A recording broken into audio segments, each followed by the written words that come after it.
Well, y'all need to back me up sometimes. Okay. Like something like that. Y'all need to come with all the fucking names. Let's start selling all the names of these black people murdered by police. Okay. And you can start talking any shit about black people. Okay. Okay. We never know when you want us and when you don't want us. And we are not going to remove them. So we are not going to remove this speaker. Abort the court! Get these fascists off the court! Abort the court! Abort the court! Yeah, and they don't even know.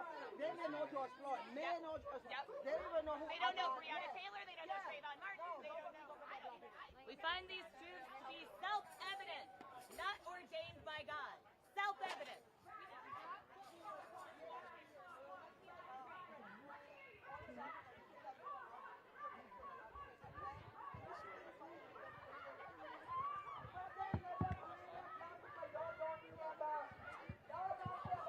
Test, test. Check, check, check, check.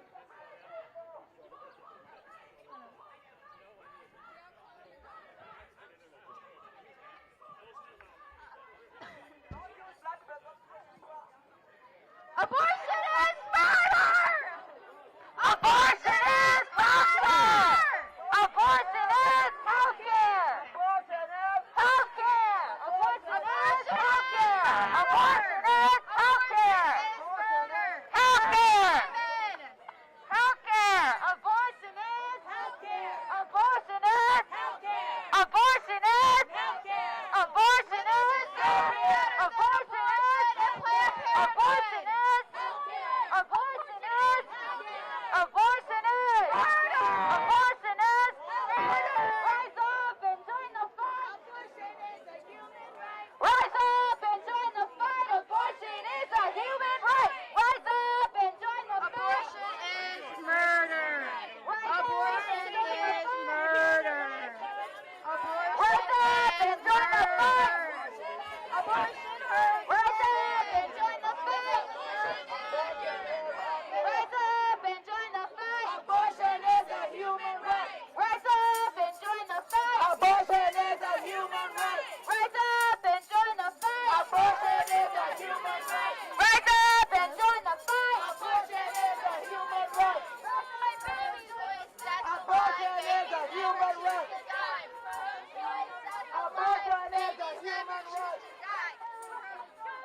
Abortion is a human right. Close to your mouth and project, just don't scream. Okay, so we now have to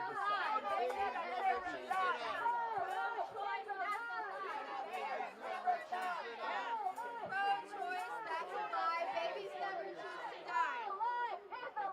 You don't care that children die. Pro-choice, that's a lie. Babies never choose to die. Pro-life is a lie. You don't care that children die. Pro-life is a lie.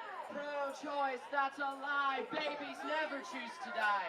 Pro-choice, that's a lie. Babies never choose to die. Pro-choice, that's a lie. Babies never choose to die. Pro-choice, that's a lie. Babies never choose to die. Pro-choice, that's a lie. Babies never choose to die. Pro-choice, that's a lie. Babies never choose to die. Pro-choice, that's a lie. Babies never choose to die. Pro-choice, that's a lie. Babies never choose to die. Abortion hurts women. Women deserve better. Abortion hurts women. Women deserve better. You don't get a abortion hurts women. You deserve better. Abortion hurts women. Women deserve better. Abortion hurts women. Women deserve better.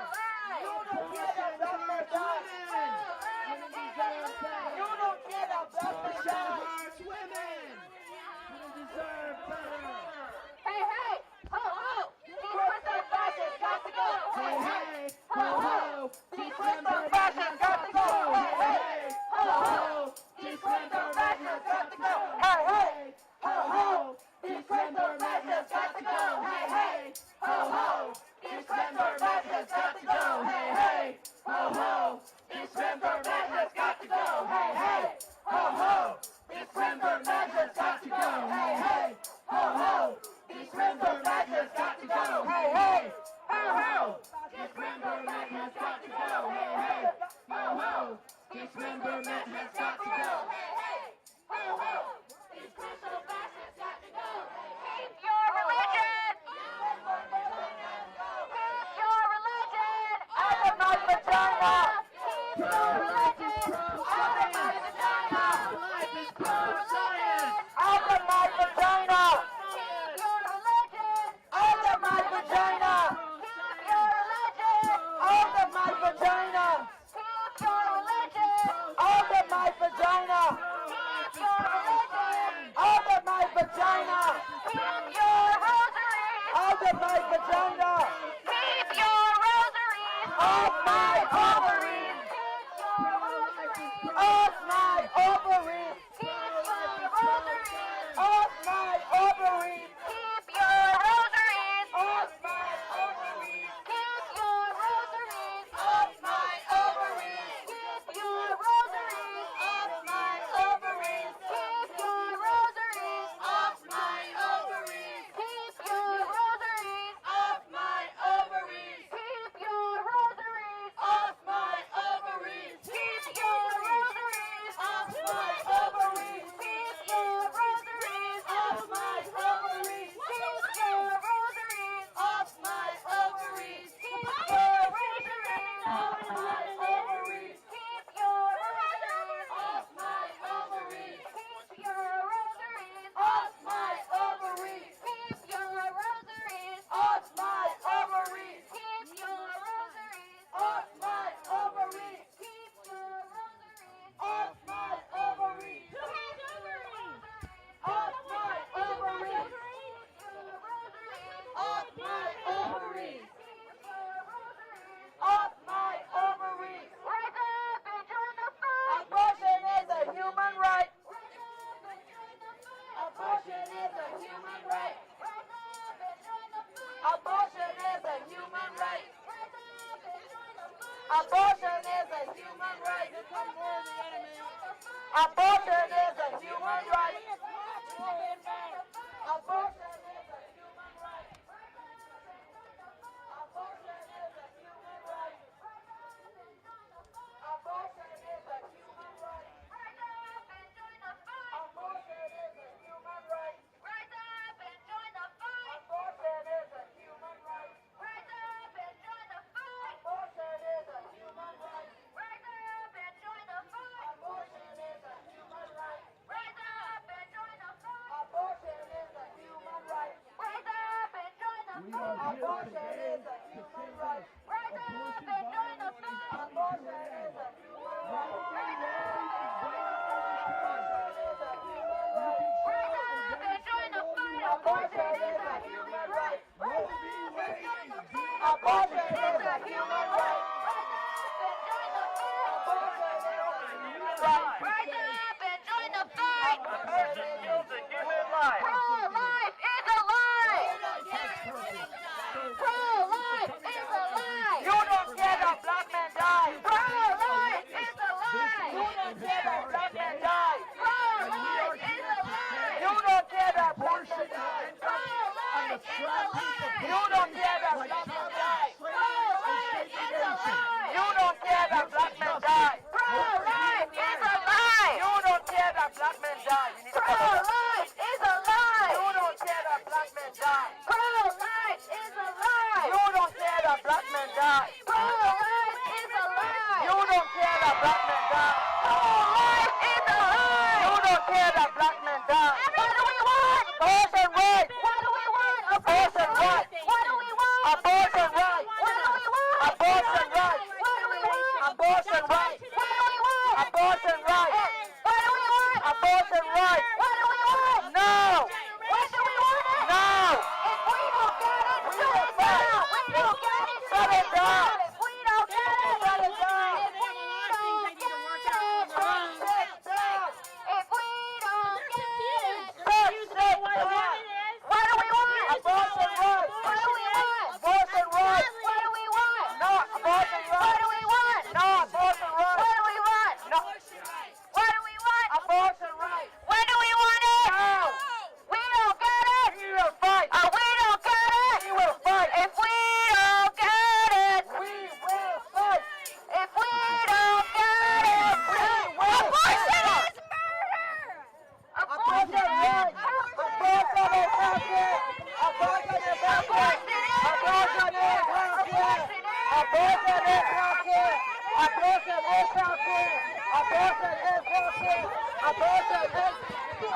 No, you see that, right?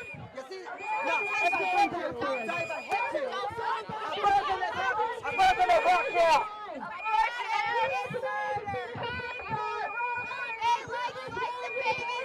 You don't mess with the law.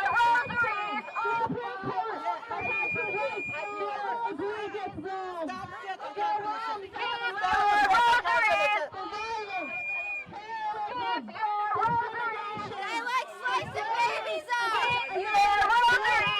They slice babies up.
Abortion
ho.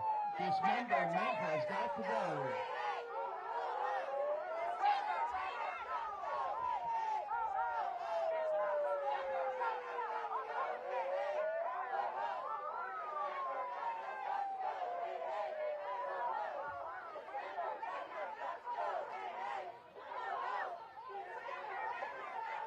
Hey, hey, ho, ho. Dismemberment has got to go.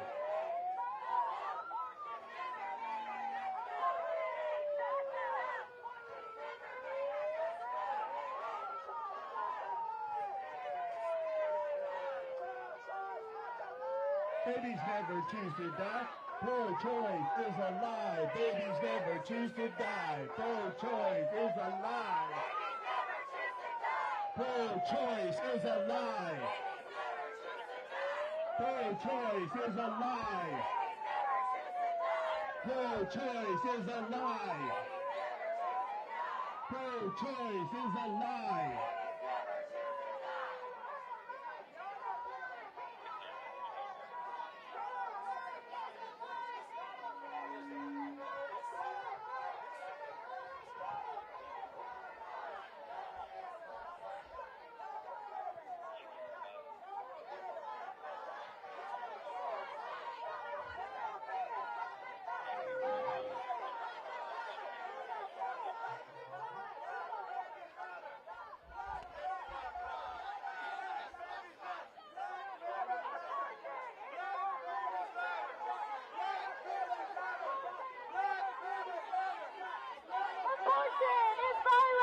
Abortion is oppression. Abortion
is murder.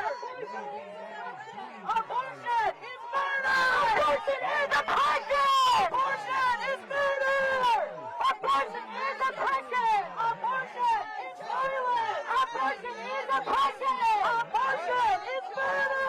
Abortion is oppression! Abortion is murder! Abortion is oppression! Abortion is murder! Abortion is oppression! Pro-choice the fucking law! Babies never choose to die! Pro-choice the fucking law! Babies never choose to die! Don't pro-choice the fucking law! Hell yeah!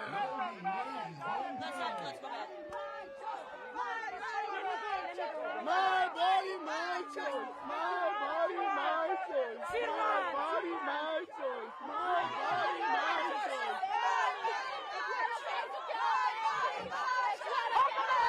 Just because you can't have a baby doesn't mean you have to force everyone else.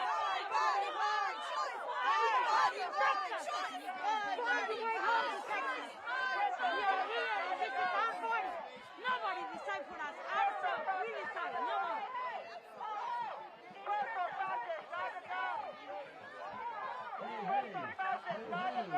Roe v. Wade is going to go. Hey, hey. Ho, ho. Roe v. Wade is going to go. Hey, hey. Ho, ho. Roe v. Wade is going to go. Hey, hey. Ho, ho. Roe v. Wade is going to go. Hey, hey. Ho, ho.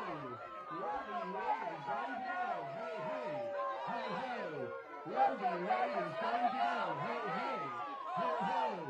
Roe v. Wade is going to go. Hey, hey. Ho, ho. Roe v. Wade is going to go. Hey, hey. Ho, ho. Roe v. Wade is going to go. Hey, hey. Ho, ho. Roe v. Wade is going to go.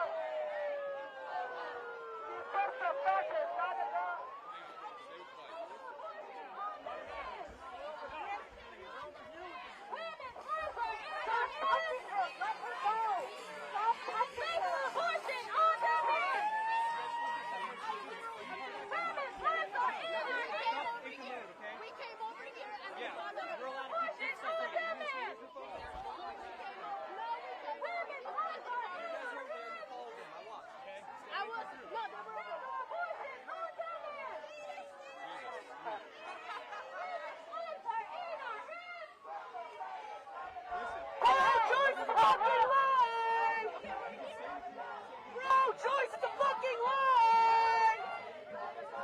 Pro-choice, that's a lie! Pro-choice, that's a lie! Pro-choice, that's a lie!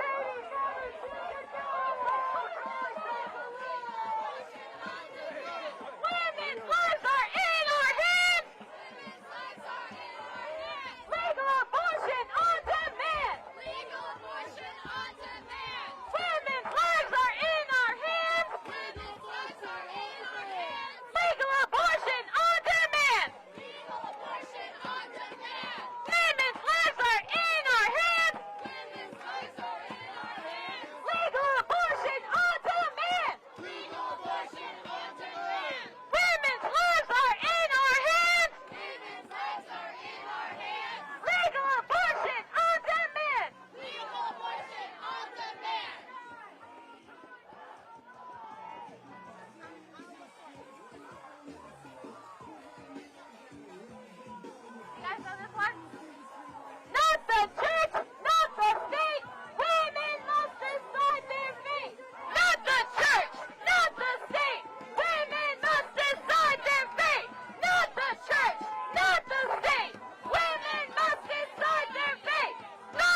by the predatory abortion industry, who've been lied to and were told it was nothing but a blob-less issue.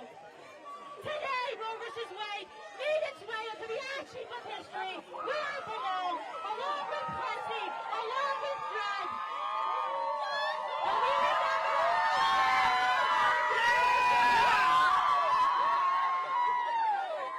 I need my phone. I need my phone. Back up. You don't want to cross the podium. We're going to do a quick moment of prayer in remembrance of the 63 million babies who died, and also in prayer of their mothers, and also post-abortive women. Let us pray.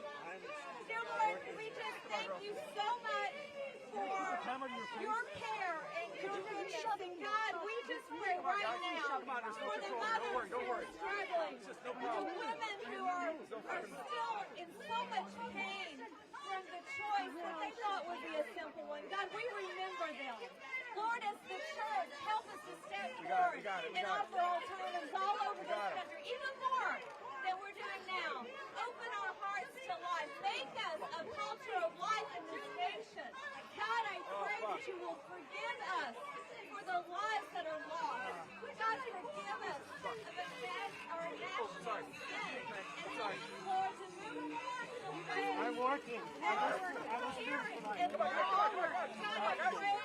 What do you think we'll do? And I pray for the and help us to care for all of these. Can you guys just move your cameras back like that? We're going to continue to pray. Father, we thank you. sanctuary states where we have right to abortion. Legal abortion on demand across this country and around the world. Without the right to abortion, women cannot be free. Yes. We need massive I literally don't even know what to say. I was asking what this means to me, and I said everything. I can't say anything but everything. we did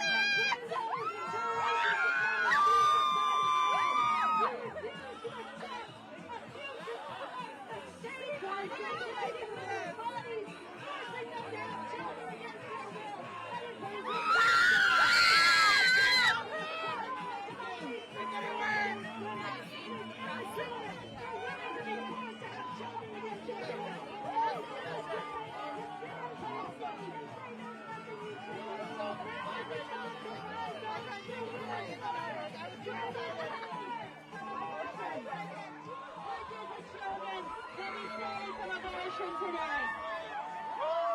Lord, help us to repair this nation, to put this nation back together, to fix what the Supreme Court broke 50 years ago today. Lord, help us to repair our country, to enter into a post-Roe America, where no child, where no woman ever stands alone.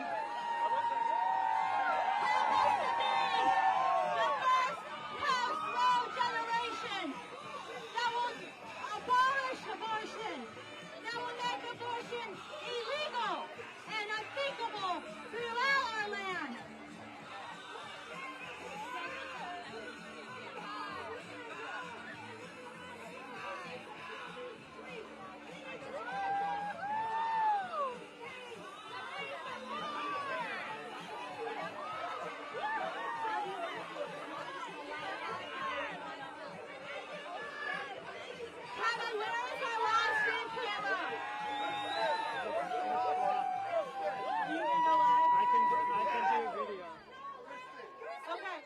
We're going to start the pro-life press conference right now.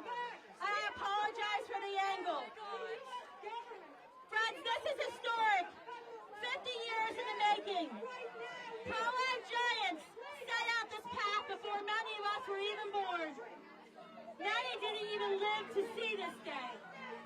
Today we honor their legacy as we remember them with gratitude for all that they have done. For never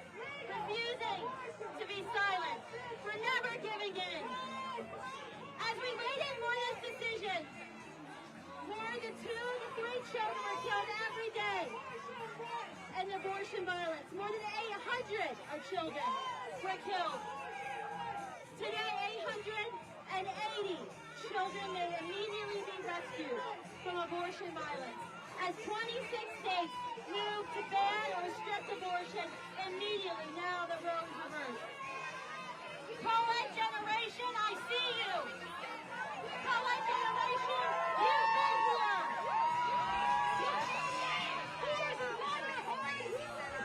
They're planning to attack women's rights centers.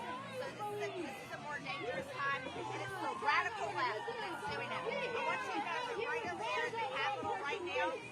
The Capitol Police and all law enforcement, they are sitting up and rioting here in preparation for what the left is planning to do tonight in this town. I thought it was very interesting that moments before the announcement, they came back and left. So between the groups here, really no police fighting, police force. That was very surprising. That right before the announcement, the motivation. They should not have left. They should be out here right now.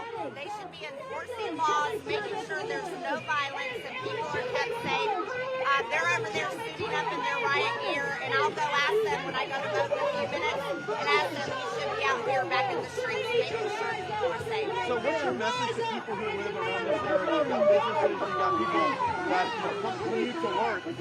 Should they just avoid this area in expectation of any potential violence? My message to people here is everyone needs to stay safe. Everyone has their First Amendment rights. That's what we want to always protect. Freedom of speech, the right to protest, but it's only protesting peacefully. That's the only kind of way you can protest. So I think people need to be careful tonight. The left has told us that they are coming for the Supreme Court and going after pregnancy crisis centers and churches. So I do fear for the safety of people here in D.C. Yeah, Marjorie Taylor Greene joining us live in front of the Supreme Court immediately after the reaction and the reversal of Roe v. Wade. Colonel attention real quickly on the gun bill, and now goes through the Senate to you guys.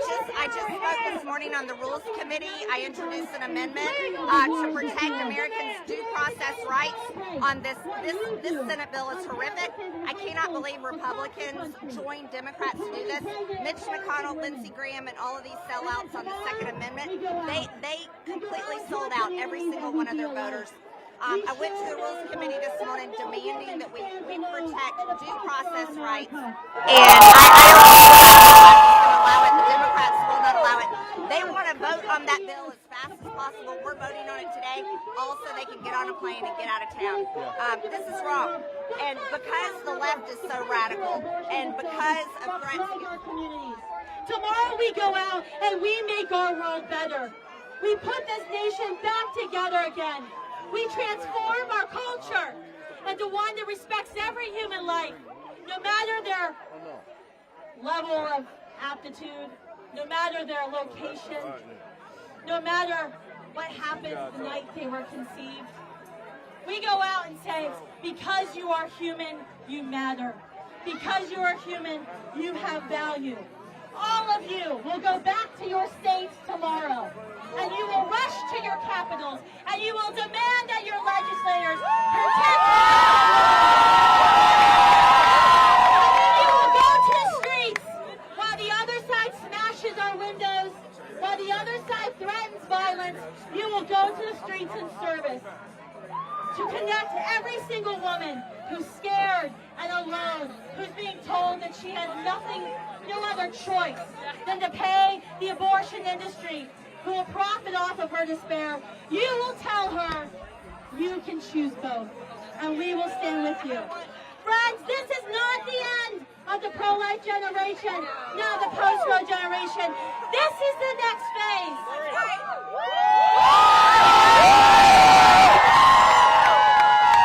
For such a time as this, we were called for this moment. Each and every one of us, we were called for this moment.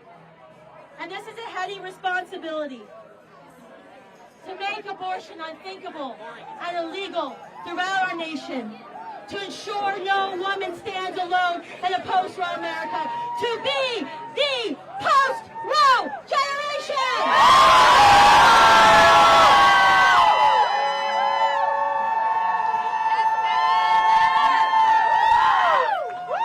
Good morning, post-Roe America!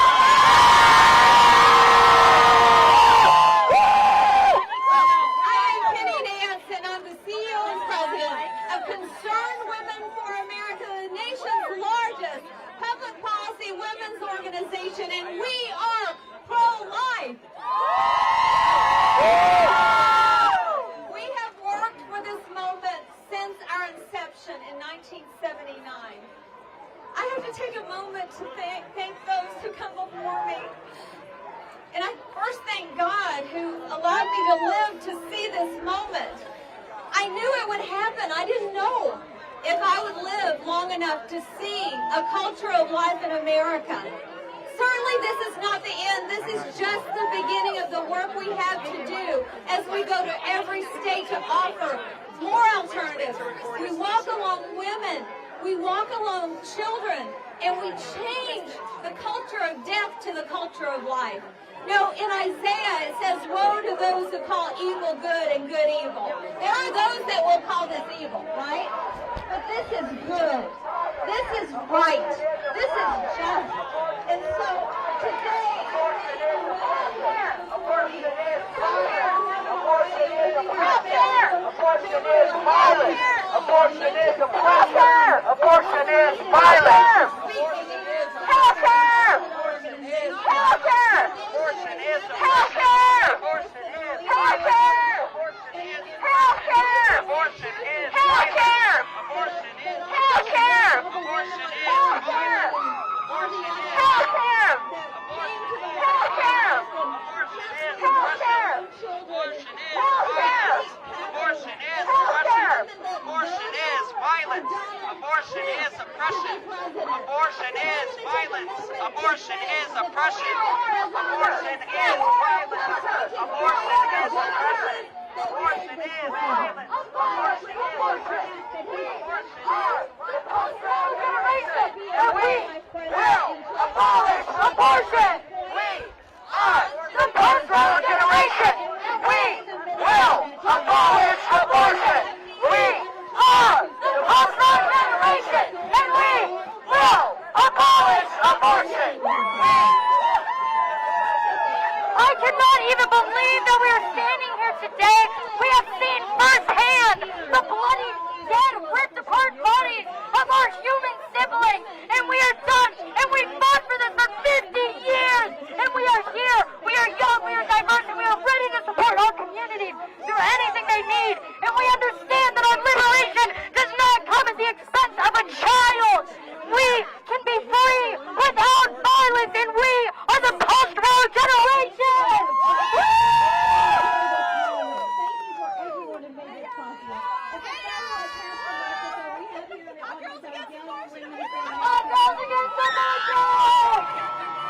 We are the every home!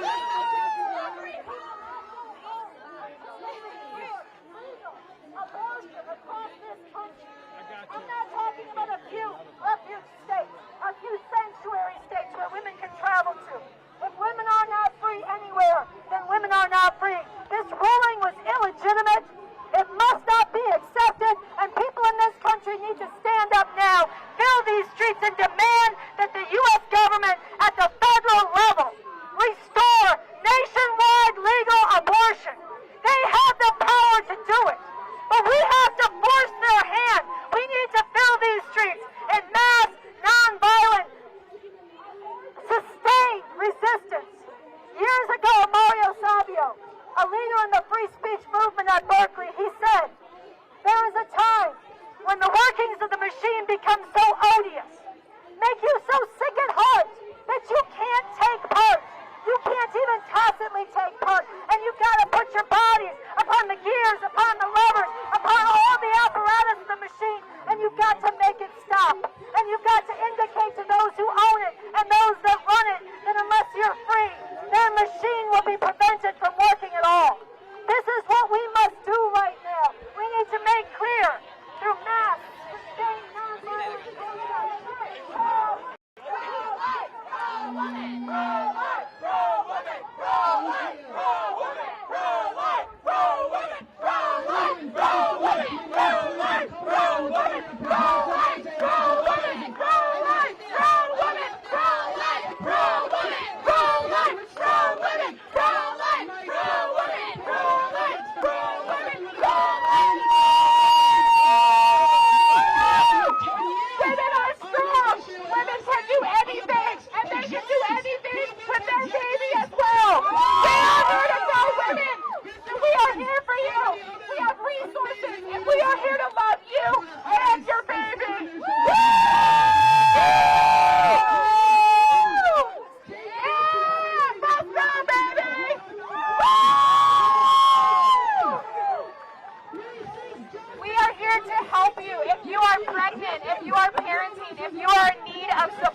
We have built an ecosystem of support to love you and serve you for free.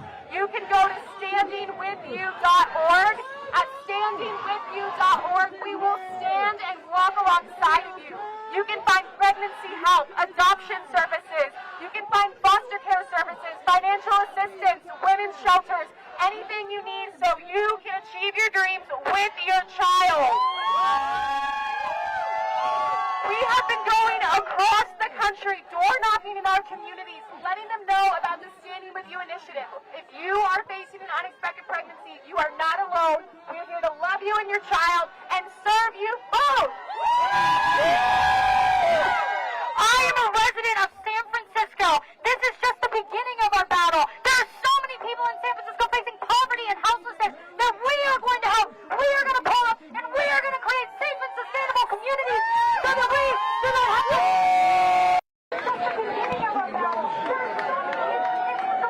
My name is A.J. Hurley. I am the director of Survivors of the Abortion Holocaust.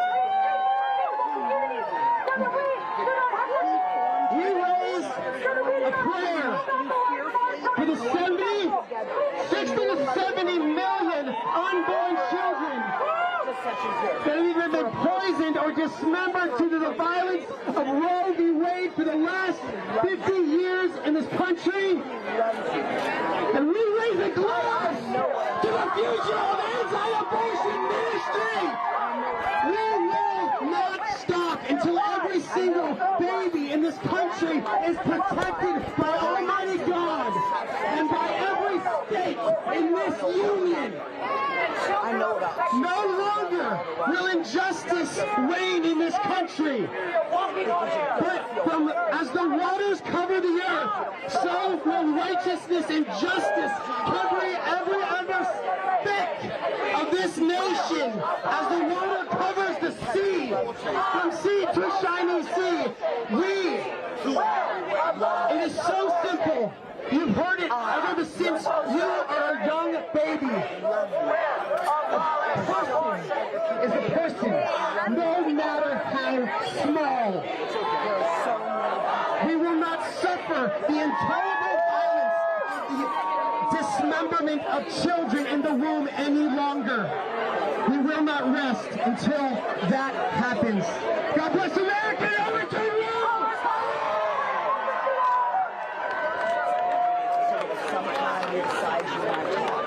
My name is Mark Lee Dixon, director with Right to Life of East Texas.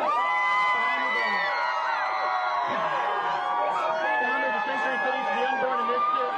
And we're here today because for 49 years we have prayed and we have fought for the right to life of these children. And let America see this face, the face of a 12-week fetal model. There's two eyes, the nose, the mouth, the human being made in the image of God. And we will continue to fight for these lives and all lives. And we will make sure in every city in America that these babies have protection from the moment of conception. And so my challenge to cities across America, mayors, city council members, outlaw abortion in your cities. Join the 15 sanctuary cities for the unborn in America, and let's see every city in America outlaw abortion. To every group in every state that is lost in life, I encourage you, pay attention to every race. Is that the best you can do? Look, if your best defense against for abortion is a personal attack on a pro-lifer, you might want to rethink your position. If your best defense against a pro-lifer is a personal insult, then you probably ought to rethink your position. To establish justice within the city gates, and perhaps the Lord, the God of hosts, be gracious on the remnant of Joseph. That wraps our press conference, but we have a whole bunch of college students coming over to do a dance party right here. You can't touch her. What happened to you? This is a day of celebration. You're actually just moving me out of the way. That's not bodily autonomy. You don't even understand your own argument. You can't just shove people. Let's go. They're not worth our time. I'm for her. Actually, the Lord told me she is. Actually, the Lord wants her to know how much He loves her. And I don't care what happens. I don't care what happens. And you know that what I say. We are ready to stand with her, journey with her, so that she can be a mother, finish her education, be a mother, pursue her career. Children are not secrets. Our goals and our dreams. And I'm so excited because we celebrate our awesome father, who is the author of all life. So I want you guys to join me before the dance party. I'm going to sing 3 refrains. A lot of singers. I hope you join me. And Jesus loves the little children. And I'm going to pray for you. And if there's anything you want to add, You're not always going to be You're not always going to be for 25 years. That's longer than you are. But today I'm free. Today I'm free. Today I have access. Thank you, Paul. I really You can't even imagine. Have a great day, man. It's a day of celebration. God bless you.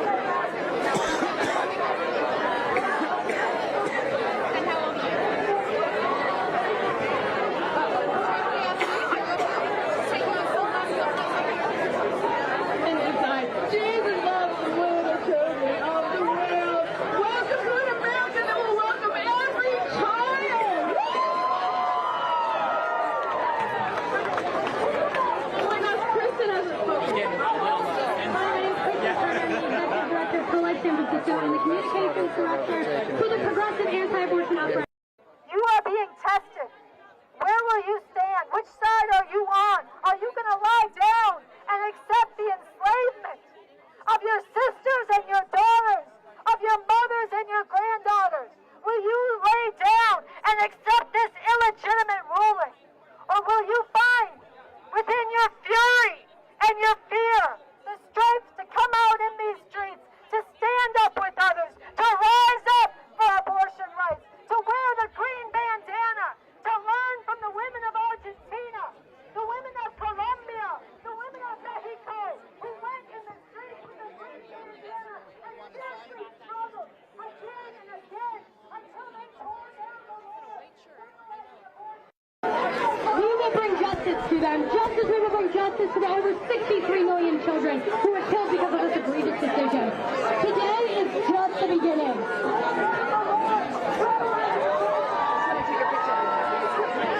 Good morning. My name is John Quinn, J-O-H-N-Q-U-I-N-N. I work for Democrats for Life of America.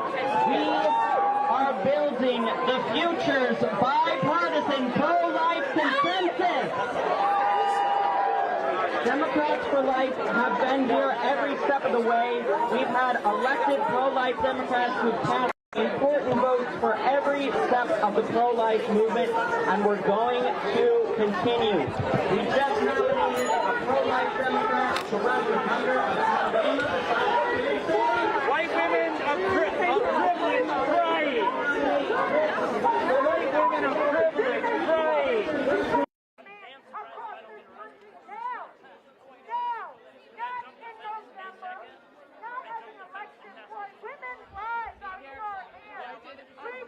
Abortion on demand. Women's lives are in our hands. Legal abortion on demand. Women's rights are in our hands. Legal abortion on demand. Every day, every time the Supreme Court makes a decision, it feels like it's less and less of that. So, what's happening? What do you think happens now moving forward? In what ways do you feel, no, not at all. In what ways do you feel that, like, what happens now? It's on the states, but what's your view, like, in terms of the next step? I think that it's on the states. That just puts more pressure in the people's power. You know, we're at home. You know, I can understand that people didn't want to come out to DC. They have lives, they have jobs and stuff. You know, not everybody's willing to put their lives on the risk like others. You know, this is not about me. This is not about like what I do for work. This is not about like a benefit for me. This is a benefit for my sister. This is a benefit for my partner. This is a benefit for the people around me that I know have this on their minds. So for people in the States, you know, the fight is now in your door. Then you have to stand out on the streets and be ready to argue, be ready to yell, be ready to make sure that your voice is heard. What's next? When you go back home to Chicago, what's your next move? What's your next step on this front? We have a chapter in Chicago, Rise Up for Abortion Rights in Chicago. Rise Up for Abortion Rights in Chicago. I'm going to be there. I'm going to be fighting the fight still. I don't know how long I'm going to be in D.C., especially now that the decision's turned over, but I know that I'm not going to stop giving. I'm not going to give up on this. I'm not going to like just let it roll. I'm not going to roll over, especially because there are young people who don't have the understanding to fight. They don't know what's on the line for them. This is not going to affect me. This is going to affect the generations after me. You know, there are people here who know what it's like before Roe, and to hear their stories is gut-wrenching. It makes it hard to sleep knowing that that could happen again. And so, you know, on the state side, you know, I want to see Chicagoans out there. I want to see New Yorkers out there. I want to see Philadelphians out there. I want to see Montanans out there. I want to see everyone out on the streets fighting for our rights, for everyone's rights to be able to choose. There's another side to this argument, right? The side that's celebrating today. If they're willing to engage with you, what would you say to them? What's your response? My response simply is that all we want is our right to choose. If you want to have a child, go ahead and have a child. If you want to leave your child at the doorstep, go ahead and leave your child at the doorstep. But for us, we can't live with that. I come from the social structure. I come from what it's like to be left behind. I know what it's like to be a part of the system as a child. It's not good. So for them to say to leave it at the doorstep, it's just a lie. Because for them, it's just out of sight, out of mind. But for us, this is a lot more. This is not for just like mothers. This is for the children of the mothers who can't handle that responsibility. Who can't handle the finance aspects of it. This decision must not stand! And this lady does have This decision must not stand! Abortion on coming. This decision cannot stand! Legal abortion on demand! This decision cannot stand! Legal abortion on demand! Legal abortion on demand! This decision must not stand! This decision must not stand! Legal abortion on demand! Legal abortion on demand! This decision must not stand! Legal abortion on demand! Legal abortion on demand! This decision must not stand! Legal abortion on demand! Legal abortion on demand! This decision must not stand! What do we do next? How do we fight this? What do we do? Legal abortion on demand! This decision must not stand! This decision must not stand! Legal abortion on demand! Legal abortion on demand! This decision must not stand! This decision must not stand! Legal abortion on demand! Legal abortion on demand! This decision must not stand! This decision must not stand! Legal abortion on demand! Legal In the abortion Catholic Bible, on demand! it's just before Genesis. So you missed that. Hey Jeff, so Rick's gonna grab a different camera. We've been told.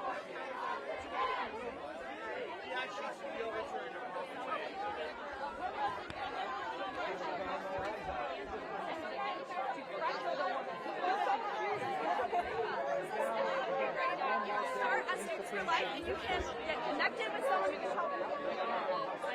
Individually react to this decision. For you guys, the cause that we have dedicated our lives to. And what is it? So very, yeah. Thank you. I love you. I'll talk to you soon.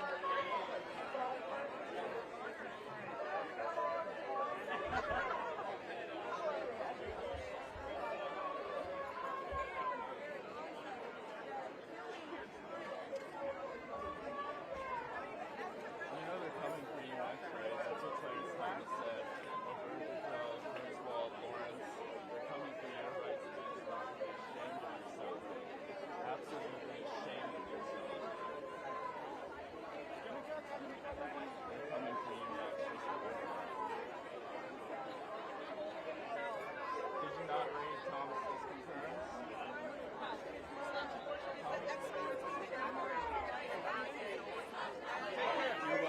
like that. Yeah.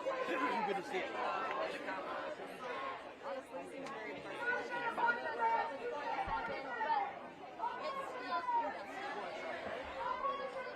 I'm waiting for what you can do.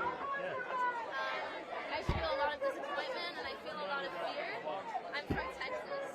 In Texas, they're criminalizing abortion within the next couple of days, so up to life sentences in prison for abortion providers. And I'm very afraid that I'm just very afraid of the reality that brings.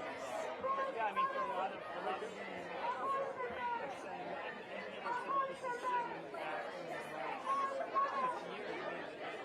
What are your thoughts on that? This is really struggle.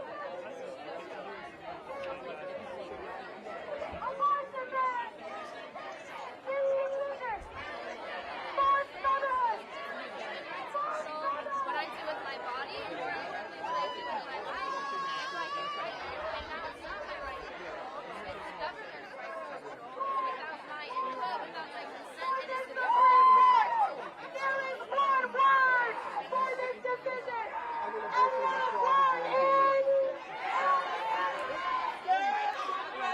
On the grave! Oh, bros! Bros is win! Baby, don't cry. Baby, don't cry. You're not gonna die. Not gonna die! Abortion will. Abortion will! Be crime!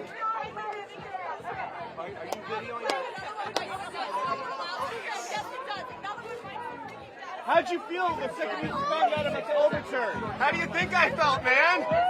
This is amazing. This is probably the best day of American history in my lifetime. This is incredible, and thank God for all the people who've been fighting for 50 years. For before I was even born, we would not be here without them. And it is so easy to despair and get discouraged with this cause. It feels like the whole world's against you. But these people stuck with it, and thanks to them, we are where we are today. What would you say to the Scottish justices that had their lives threatened and still voted to overturn Roe v. Wade? I would say thank you for being courageous. I would say God bless you. You're amazing and brave and wonderful, and you did God's work today. What's your name? I'm sorry, I can't get my name on the That's record. fine. My boss doesn't like it. You're good. Have a good one. You too. That was my first ever rally, and she and her family have been under so much attack for all of this. All the justices They meant Roe. You know.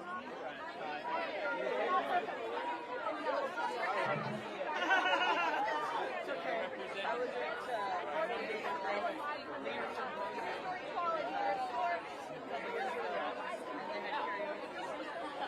Wow. I mean, we kind of figured that this was going to happen, but hearing those that are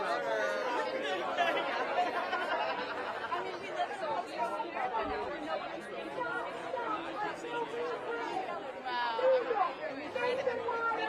person by the law.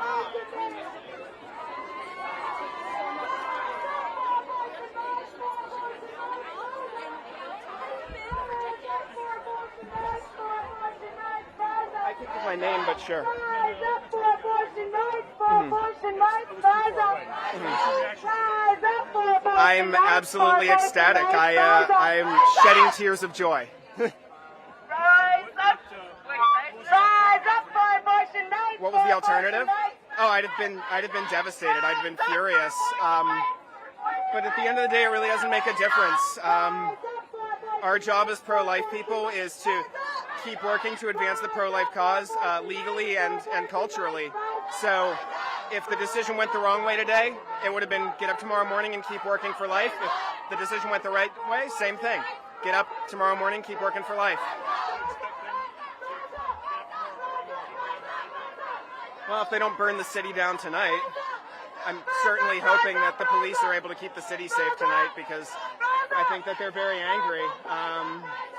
And I'm hoping that their demonic rage doesn't result in too many people being hurt or too much property being destroyed. Yeah, unfortunately I can't. It's a work policy. Thank you.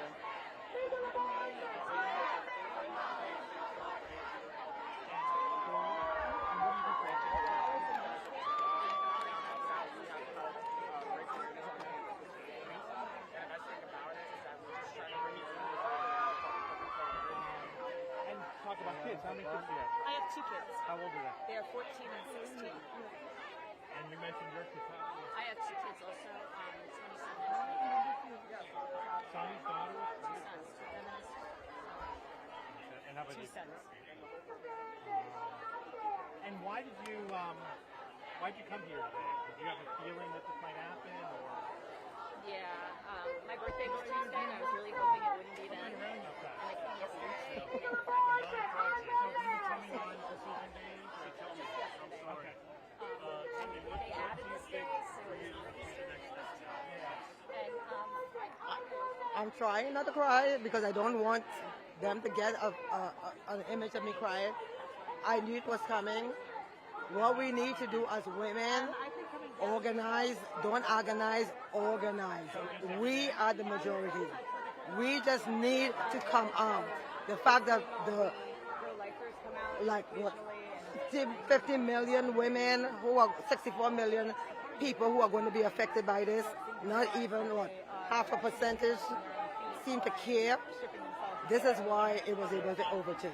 We, the people who it is going to affect, need to come out into the streets and demand that 6 people do not dictate our lives based on their religion.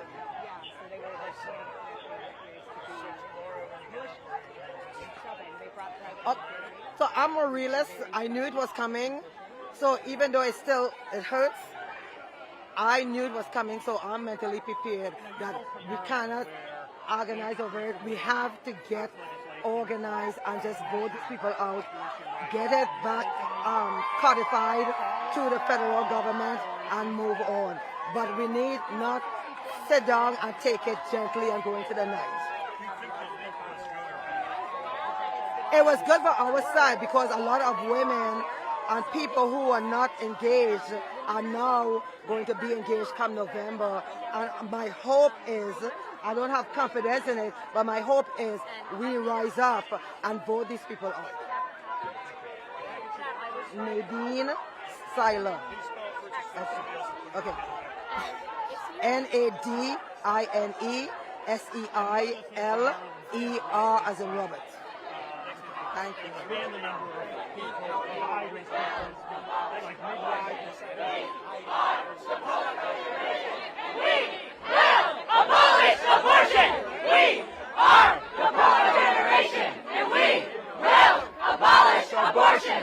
We are the poor generation, and we will abolish abortion.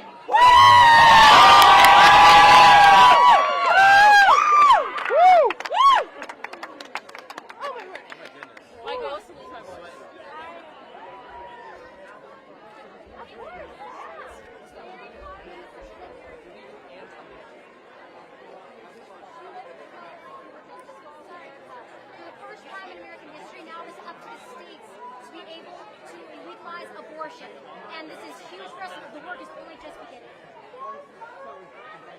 Because the right to life is the first of human rights. Life is the greatest gift we have been given. And if we don't have the right to life, no other rights exist.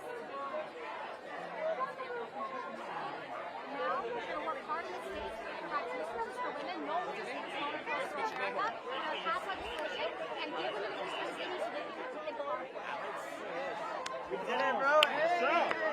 Excited, man. Me too. We go crazy. I just have to call my the party when we come back. Oh,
help, what is best for us.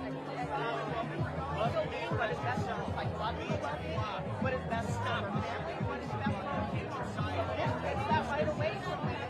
It makes it much harder for women who are older to choose their health care and make the decision that that's the best and it's absurd. So that's the end of the conversation. Because you can make your choices, but you shouldn't be able to tell other women what their choices are. What happens if a woman intends to punch him? That is fine. What is it? In Jewish law, a woman has the right to make that decision best for her health and life. That is, you're making a religious argument. I don't know what that is.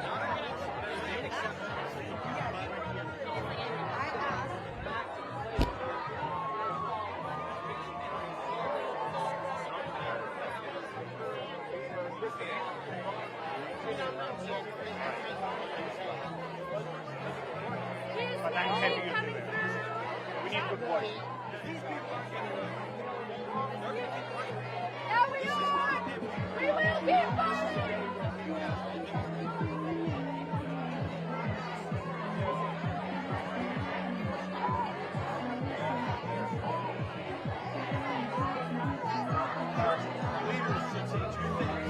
Thank you, God. Thank you, Jesus.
No matter which way the decision went,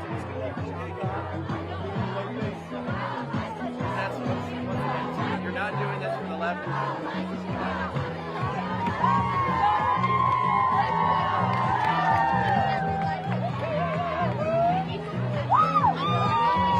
Our founding fathers showed that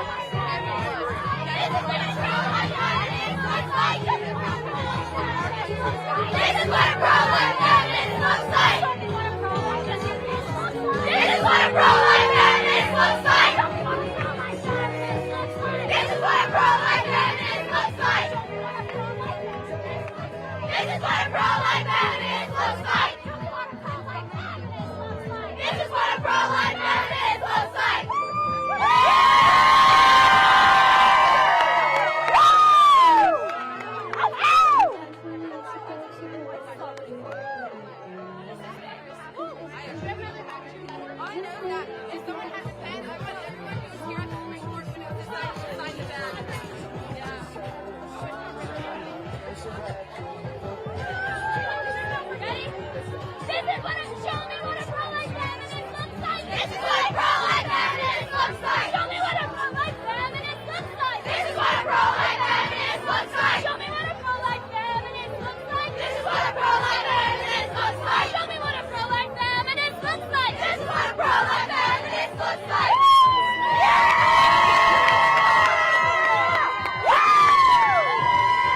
go for it. Come on, spice it up a little bit.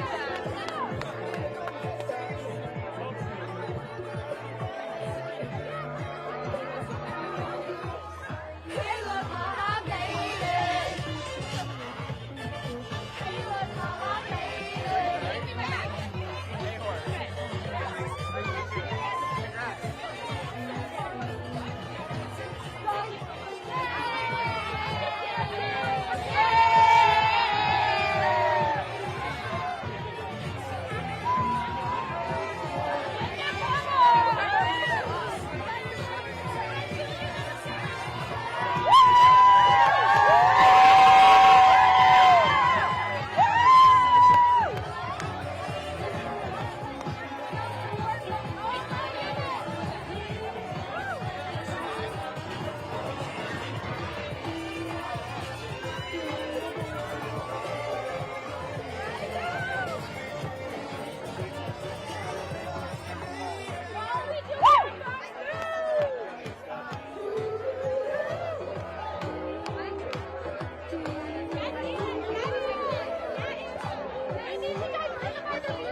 Protection at conception!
On watch to protect the constitutional rights of people and women.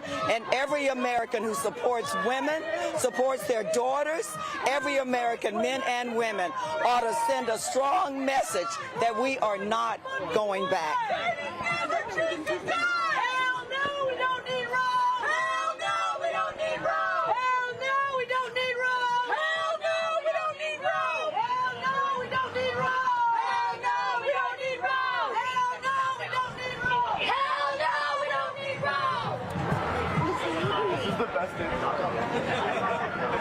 Yeah, I'm sort of sending in. I didn't get to talk to any directly, but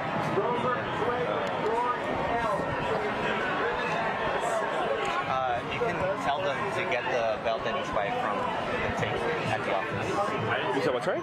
Like the okay. The TV crew can play. Okay, yeah. They're recording all of this back at the office. Just to give you the heads.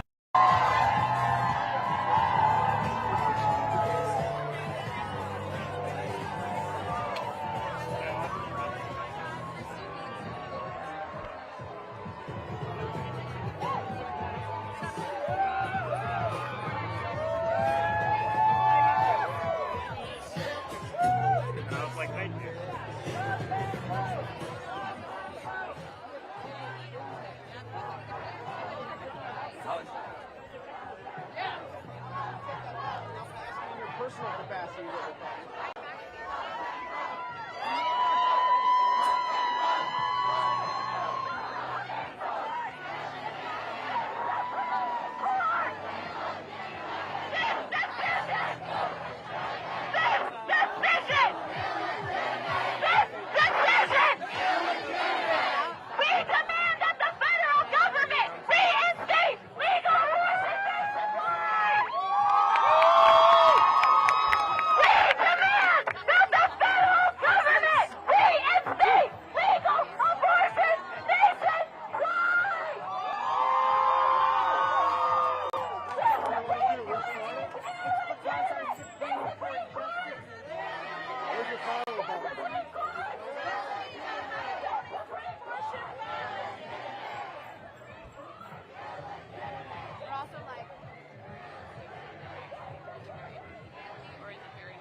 Democrats in Congress marched today to protect our women, to keep the government out of our bedroom and out of our doctor's office. We trust women. We will make the decisions that we choose with consent only of our loved ones and only in consultation with our medical providers. We will not go back. We will vote.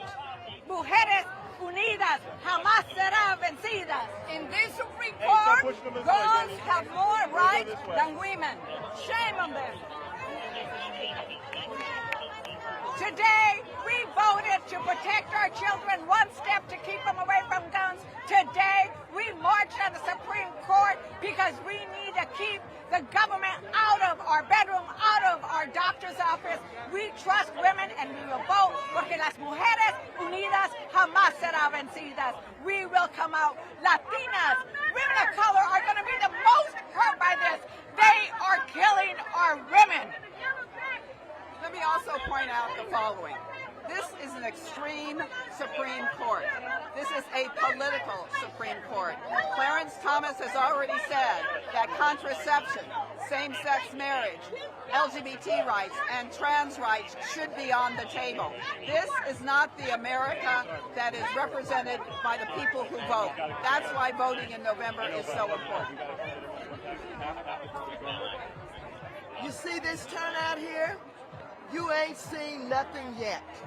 Women are going to control their bodies no matter how they try and stop us. The hell with the Supreme Court. We will defy them. Women will be in control of their bodies. And if they think black women are intimidated or afraid, they got another thought coming. Black women will be out in droves. We will be out by the thousands. We will be out by the millions. We're going to make sure we fight for the right to control our own bodies. Thank you. Hello, everybody. Hello, young girls. We're fighting for you.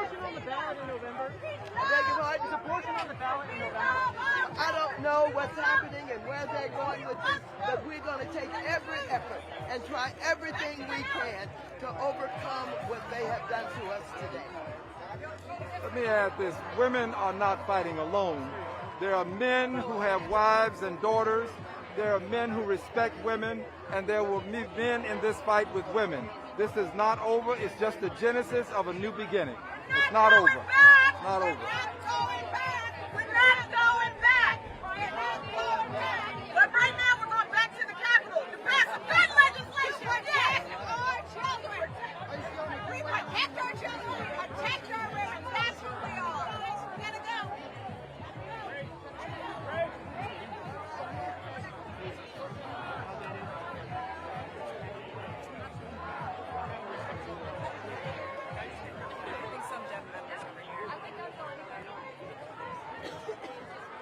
You want to push the ordinance bill out.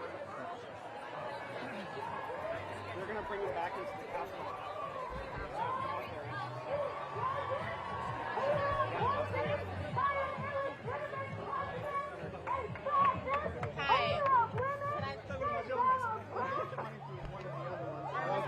This decision must not be accepted. This decision must be reversed. I want to say to everybody, it feels like you have been pushed in the corner.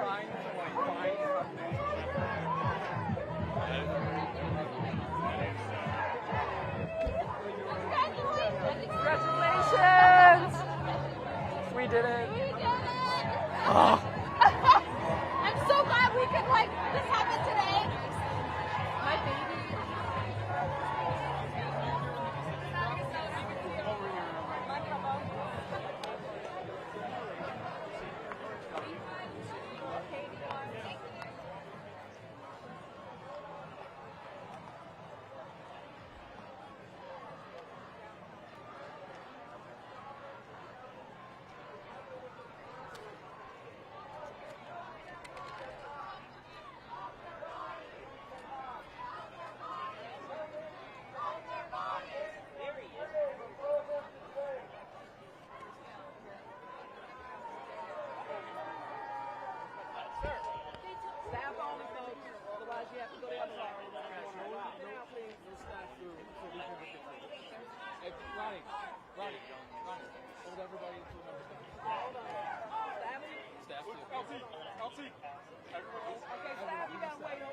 To deny women the right to control their own bodies. We're not intimidated. We're going to fight. We're not going backwards. We're going forward. I don't care what that vote is today. They cannot stop us. We're going to control our lives. What does going forward mean? What are the next tangible steps? Well, that's it. We're going to do everything that we can possibly do. We're going to continue to organize. We're going to turn out a huge vote of women. We're going to see if we can get something on the ballot real soon. We're going to do everything that we can possibly do. Thank you. Thank you. Hey, baby. You got it? Here. Yeah. Cool. All right. Thanks for stopping. Yeah, it's good. Just the keys. We got two. Yeah. Who was the staffer that stopped you? No, I don't know. I don't remember. I just know, like, we want to be able to say she leads this committee. Yeah, let's do it. On the grave! On the grave! I'm about to get touched out. The other staff go back to the office.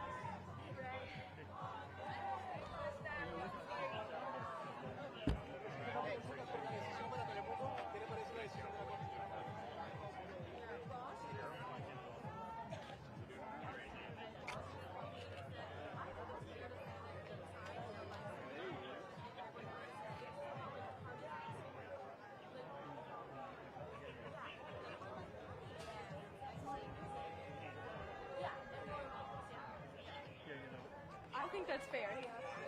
Abortion is oppression! Abortion is the fucking law! Babies never choose to die! Abortion is the fucking law! Babies never choose to die! Abortion is the fucking law! Babies never choose to die!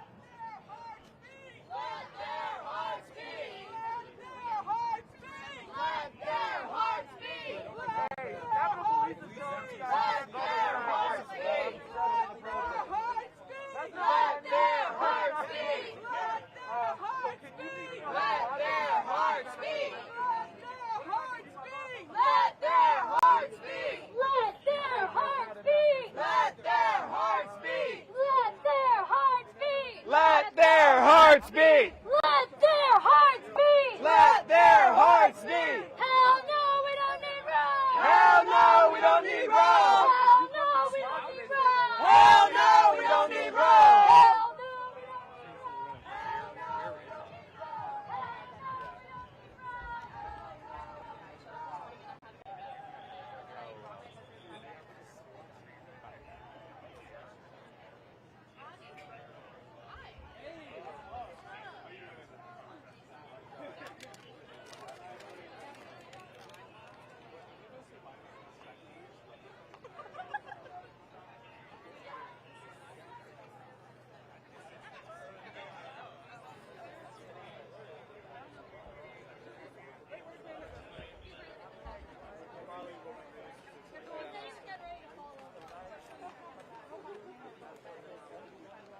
Terrible day for that.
The natural death they have seen. Why don't you protect them in the womb?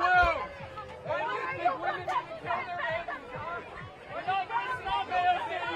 We're not going to stop until abortion is outlawed. every single state in this nation. We're not going to stop there. We're going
to go see what's happening every single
goes. There she goes.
Abortion rights, baby!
I'm from Longview, Texas. Supreme Court. I was born in my daughter had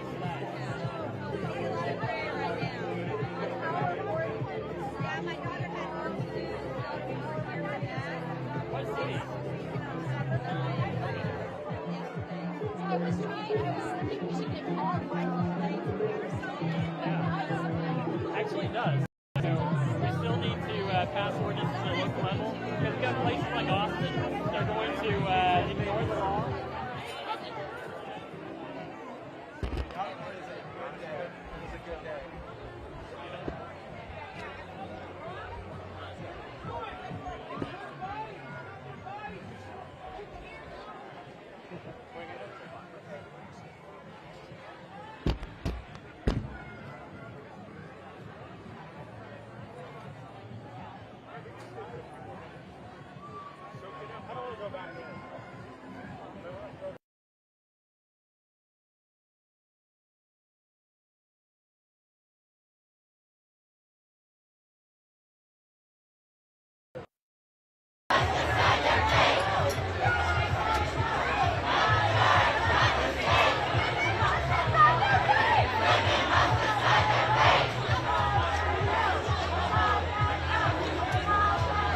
There you go. That's what I'm talking about. See, trying to figure out someone's got it better.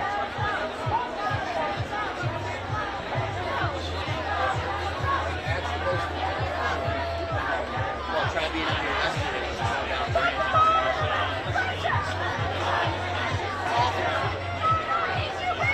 We make it this way, you know? There's no way to piss a read for a reason. They want you to go. Yeah, you can go in there, but you have to do the whole time ticket thing. There's no quick way to go. Yeah, there's no quick way. That's basically it. No quick way without risking your life. Well, you can't even get here now, so forget it. And that way is only Union, right? Just to Union, nothing is open that way. Or let's put it this way, it's not happening.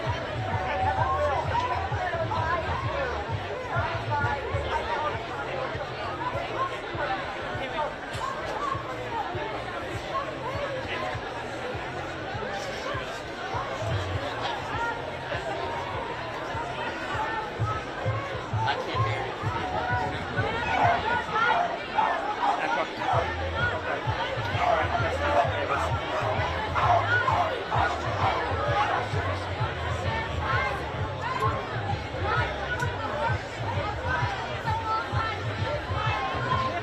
Well, what I would do is this. When I had my shot at Pearson State, I wide angle. Is that wide angle on the front or something? All right, great.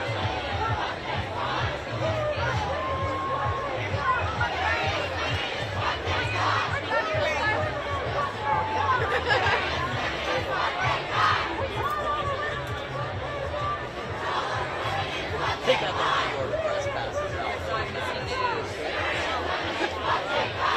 Go. Also, the lighting factor.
Still stands, and they can't take that away.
Abortion!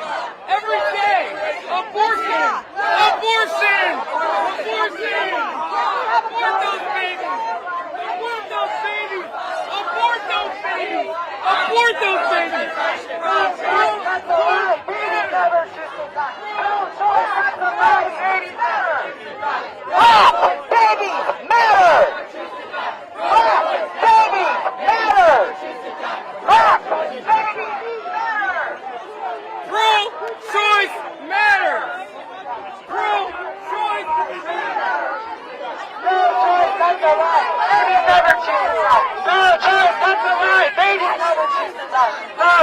that's a lie. Babies never choose to die. Pro-choice, that's a lie. Babies never choose to die. Pro-choice, that's a lie. Babies never choose to die. Pro-choice, that's a lie. Babies never choose to die. Pro-choice, that's a lie. Babies never choose to die. Pro-choice, that's a lie. Babies never choose to die. Pro-choice, that's a lie. Babies never choose to die.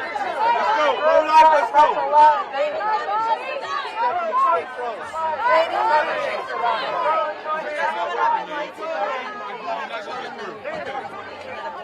My body, my choice.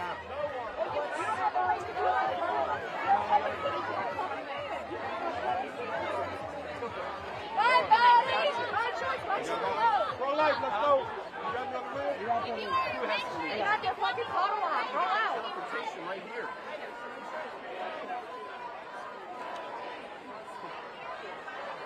Can you hold on to this?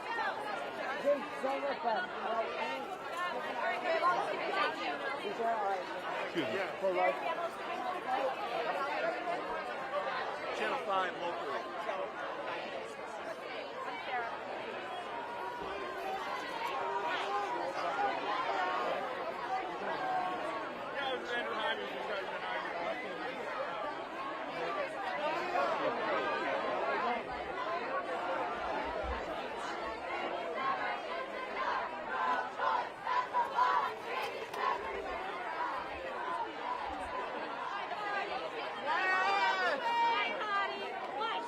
Go back to where you came.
side. Why can't? No. You're supposed to definition of baby's a baby. No, baby's a baby. No, baby. Somebody should have loved you. Somebody should have loved you.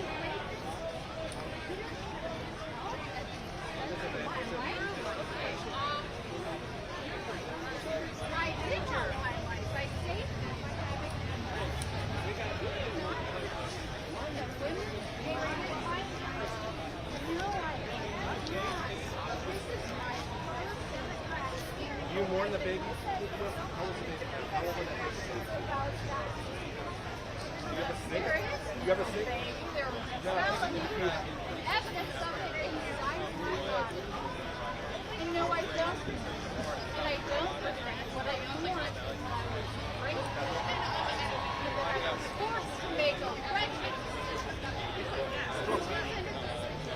But I had to make a decision. According to the medical doctor,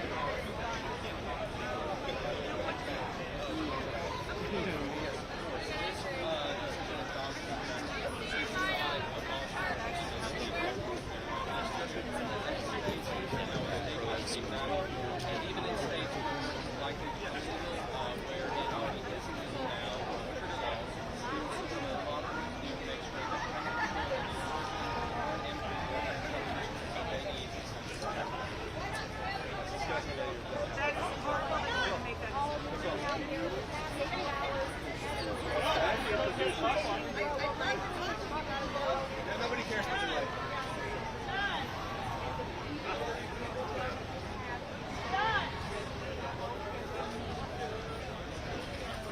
John.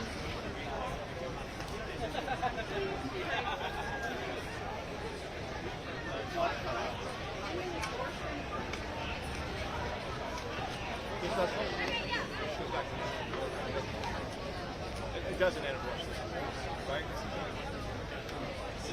Yeah, it goes back to step in our direction. We shouldn't hate each other over it. no, but I really,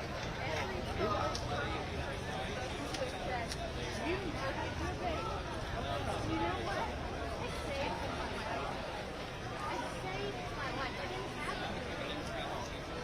I didn't give birth to babies. Murder has to be committed against That's where we disagree. You say that these fetus has as much dignity as the babies. So we all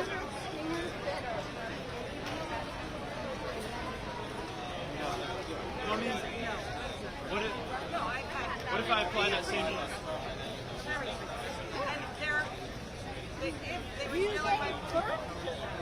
Yeah, but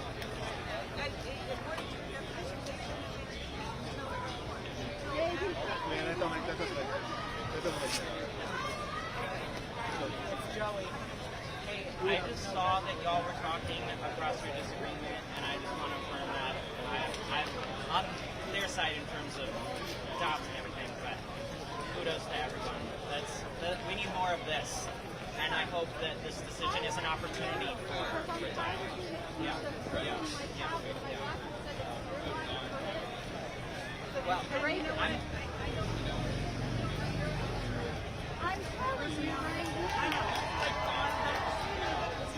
I have been told the same thing. Yeah, we had 9 kids. Dr. Say, and then we go back after we had 9 kids over 6 to 24. And Dr. Say a lot of things over whatever is popular, whatever is the latest popular. We get all kinds of things.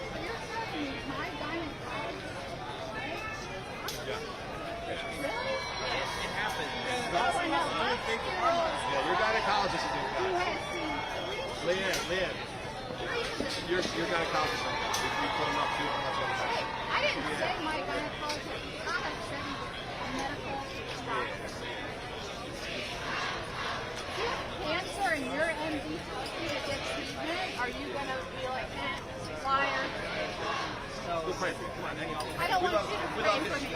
I want you to pray for the people who are going to be harmed, that are just like you, who are 13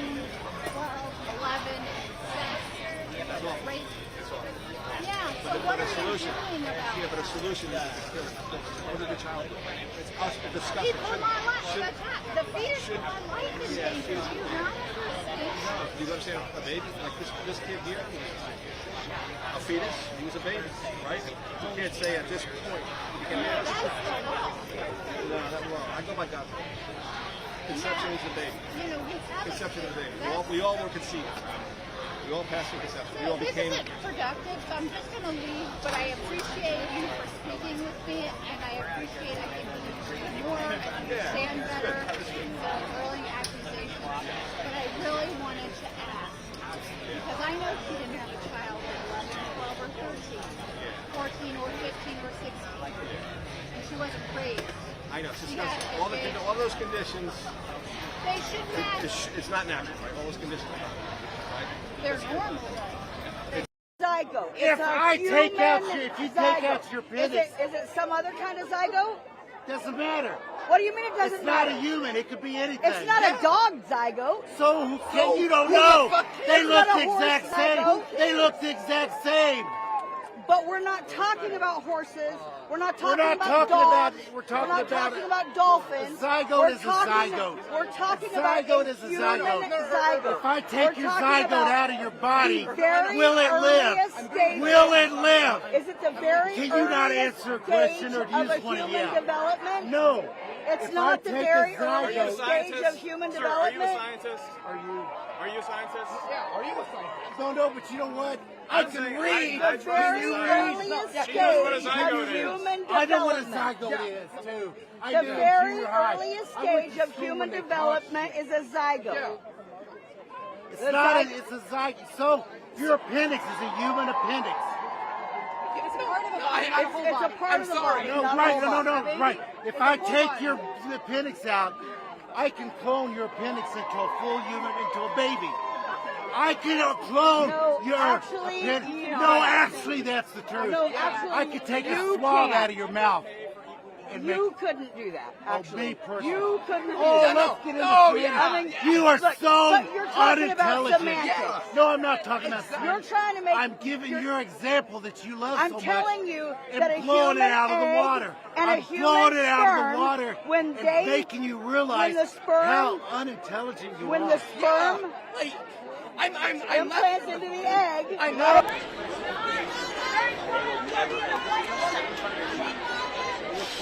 Well, if I wasn't here guarding this spot, we would have nothing.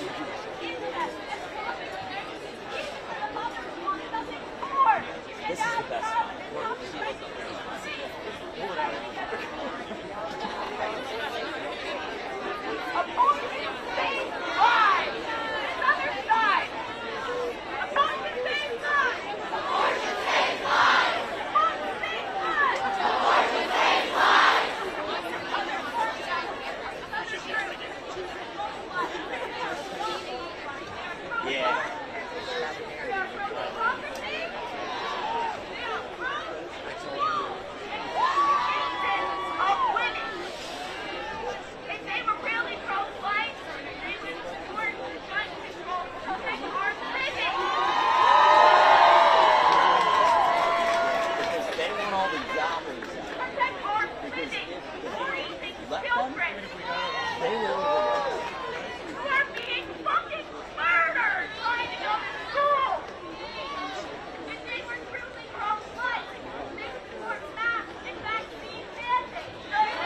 Chants with profanities break out.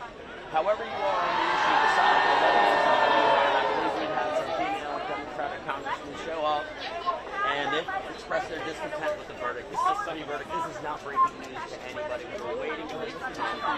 The reason this happened is because we know who put these justices on that bench. His name is Donald Trump. Now this is coming to fruition. This is one of the main reasons he was brought into office. So conservatives can say this is a nuclear victory for them. They've been working for this for decades. And I'm going to tell you, it's a celebratory atmosphere down there. Students come in. I see a lot of younger people with the pro-life movement expressing their ecstatic, that they're really happy. They feel like, you know, this has been a long time coming. So you also have some other people on the other side of the issue who are in tears. They're really not happy.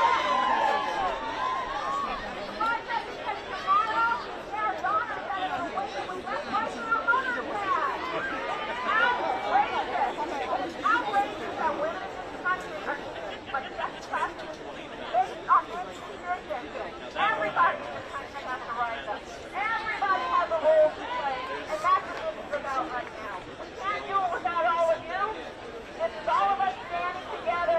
So thank you for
down to there?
That shirt is everything. Can I take a picture?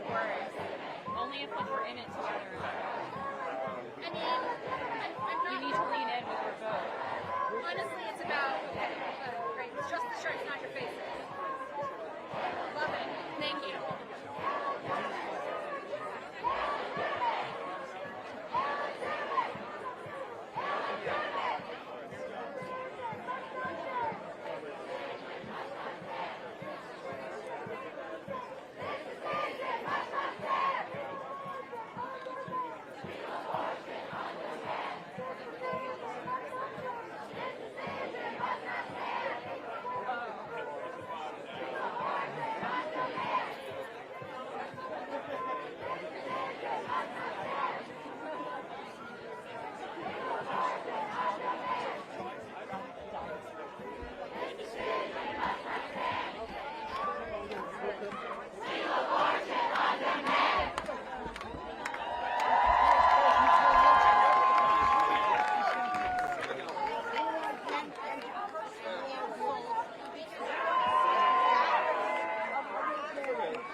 Fuck them kids.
The Supreme Court ruling overturning Roe versus Wade is illegitimate. We need resistance. We need resistance and revolution. The Supreme Court has ruled, the highest court in the most powerful and vicious country in the world has ruled that the state... Audio check, 1, 2. Audio check.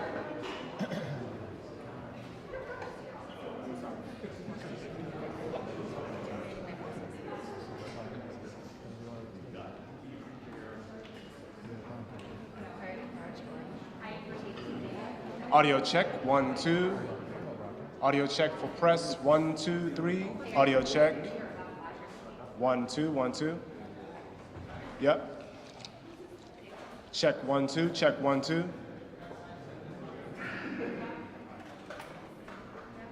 Audio check, 1, 2, 1, 2. 1, 2, 3. Everyone's good? All right.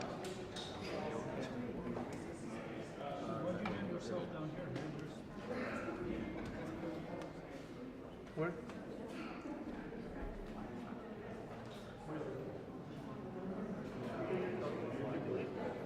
I heard it was clear, yeah, but I mean, this is like for the full head-on camera that you're plugged in. I want you to just watch out for our cables.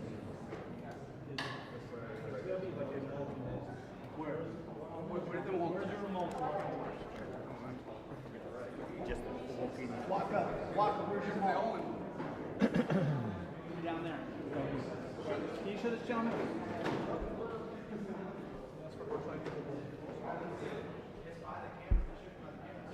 It's just a split six, is that all? Right there? Alright. Just split six, that's the mall. It should be line level.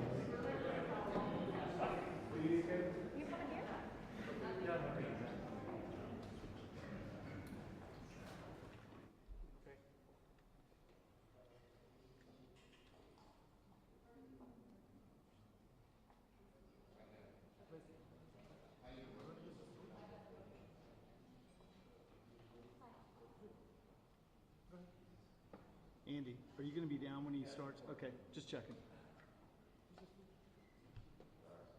Just checking. Watch out for that Rafini girl. She's trouble. Happy Father's Day.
minutes.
Today is it's not hyperbole to suggest a very solemn moment.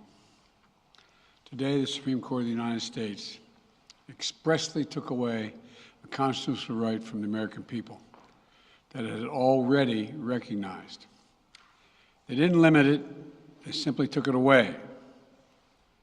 That's never been done to a right so important to so many Americans, but they did it. It's a sad day for the court and for the country. 50 years ago, Roe v. Wade was decided and has been the law of the land since then. This landmark case protected women's right to choose, her right to make intensely personal decisions with her doctor, free from the interference of politics. It reaffirmed basic principles of equality, that women have the power to control their own destiny, and it reinforced a fundamental right of privacy, the right of each of us to choose how to live our lives. Now, with Roe gone, let's be very clear. The health and life of women in this nation are now at risk.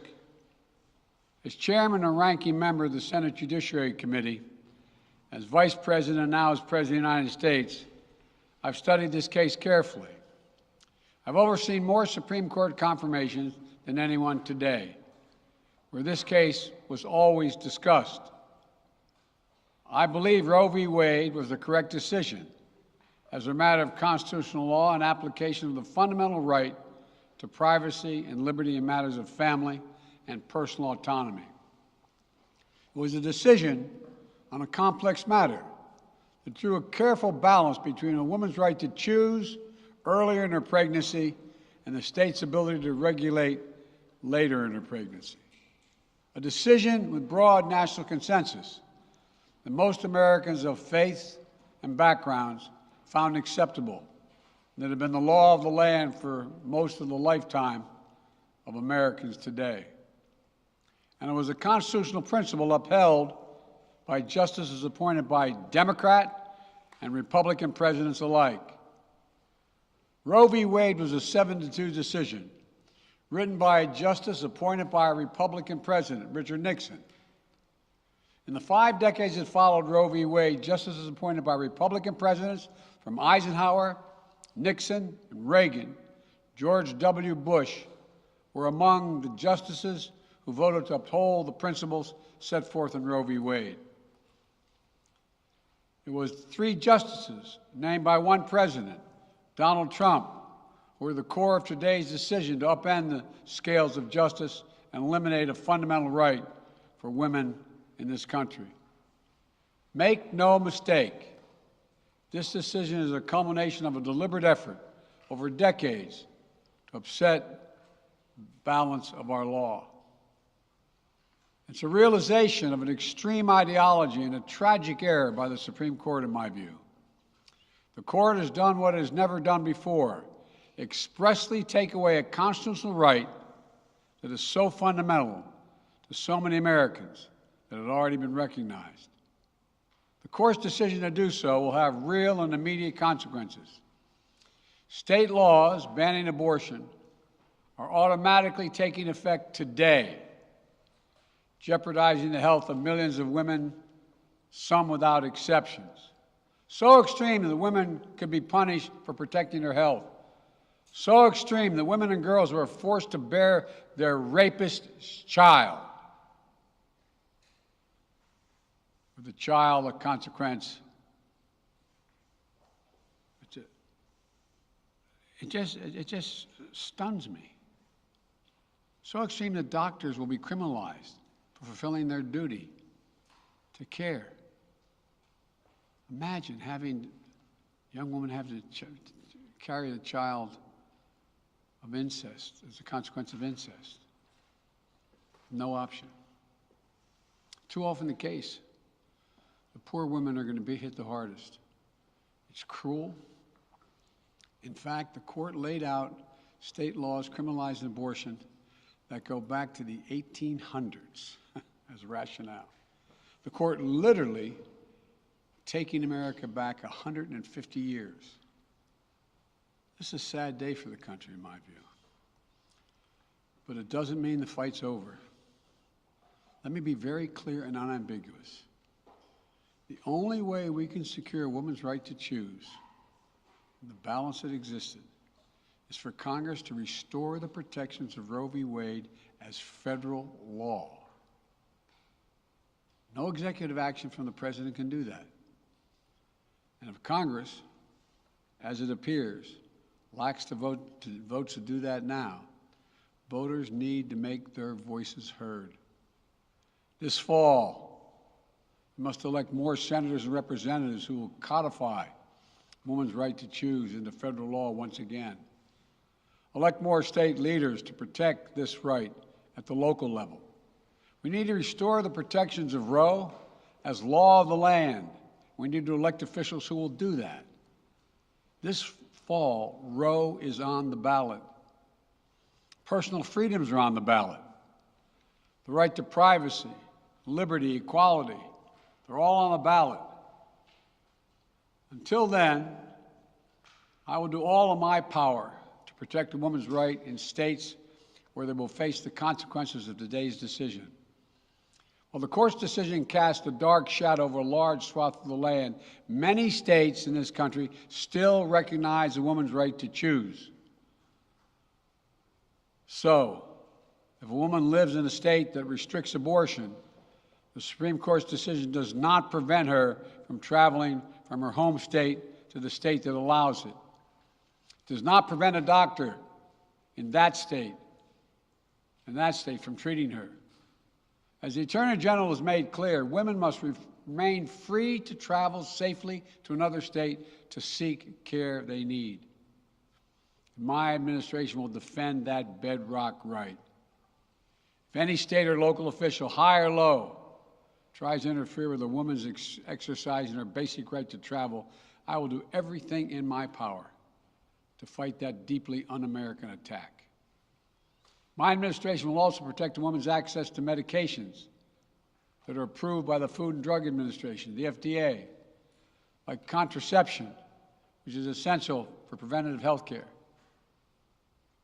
mifepristone, which the FDA approved 20 years ago to safely end early pregnancies and is commonly used to treat miscarriages.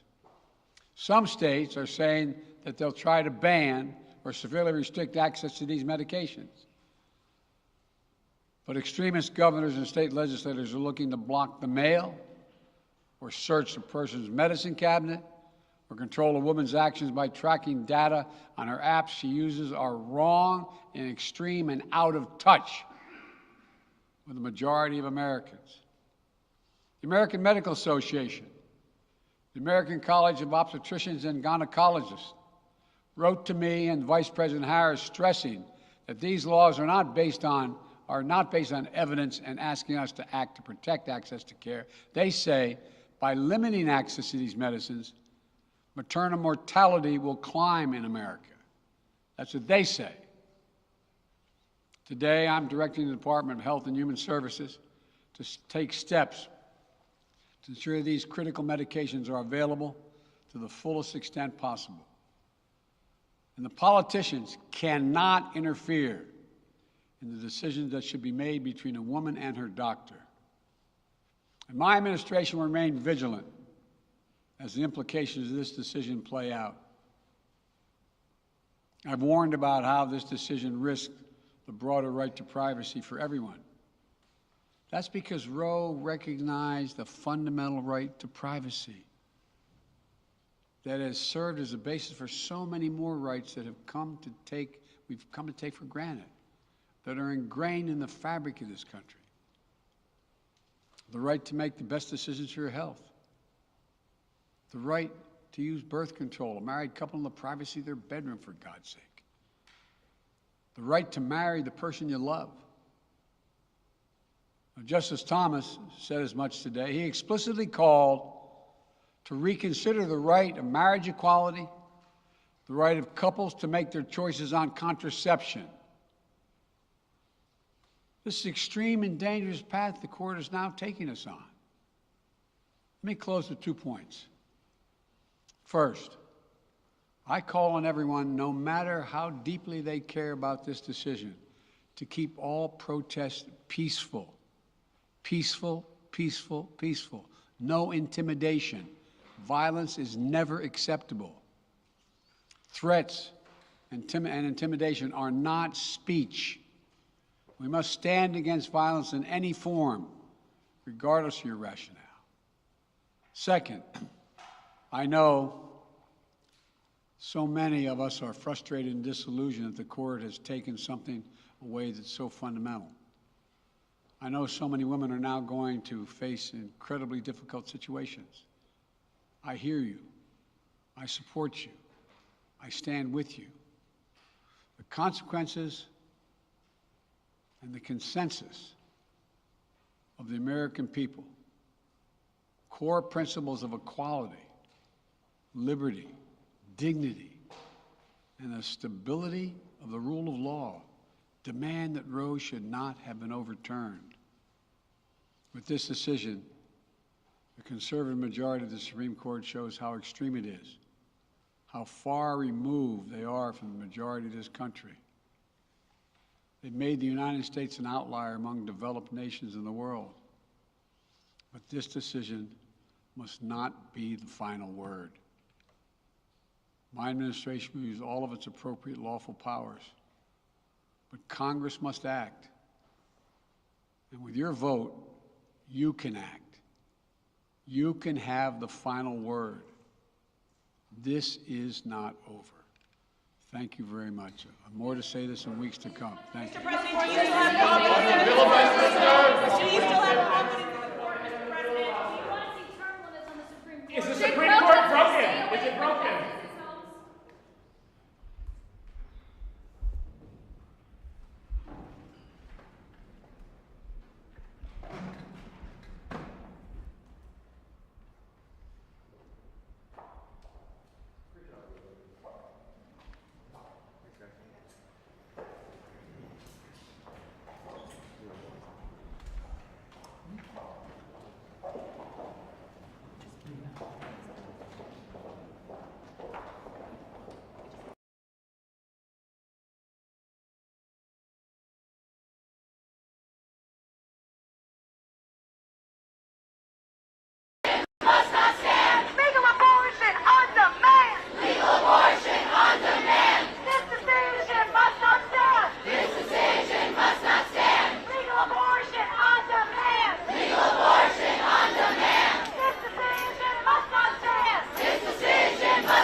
in the crowd right now, they're not very happy. There's a pretty big discontent happening here with the slogans, the profanity.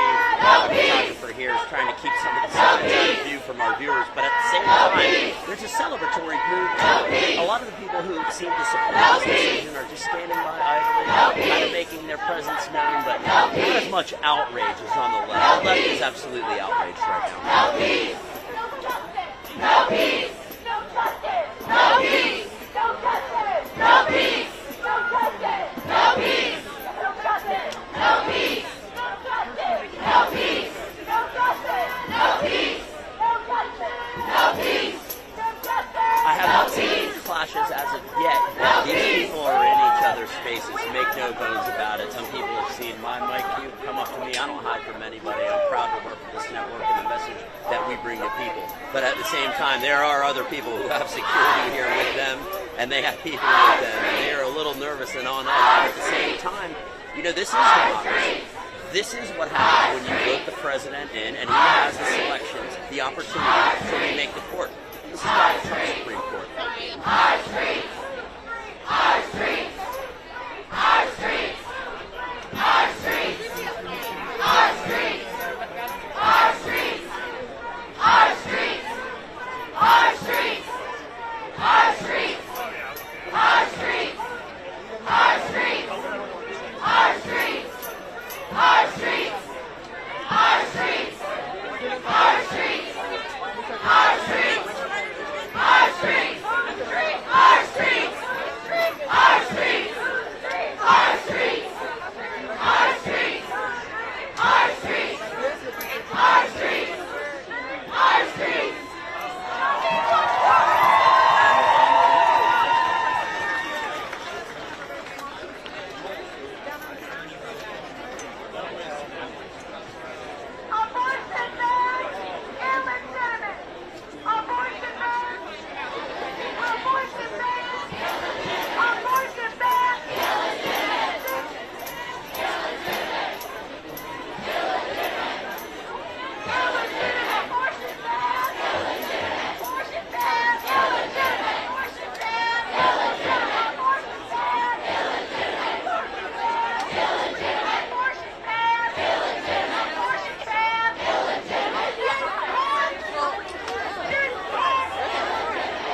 Yeah, that's cool.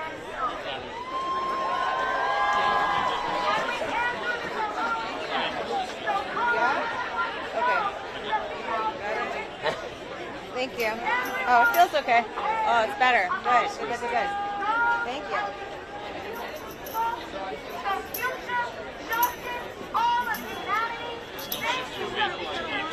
We need a, I have a way wider lens. It's in the car because I thought it was going to happen on Monday. Yeah. I was hoping. They gotta get their ass here. They gotta bring their people with them.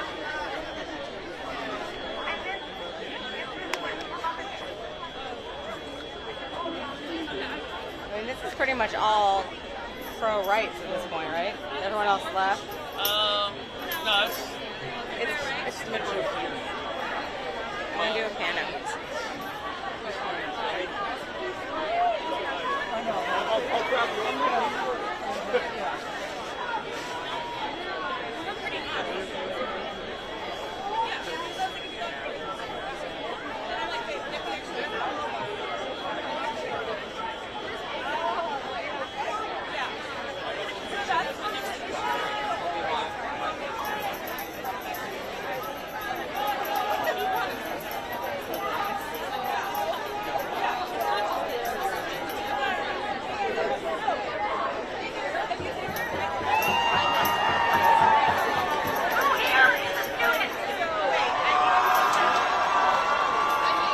Dinosaur head?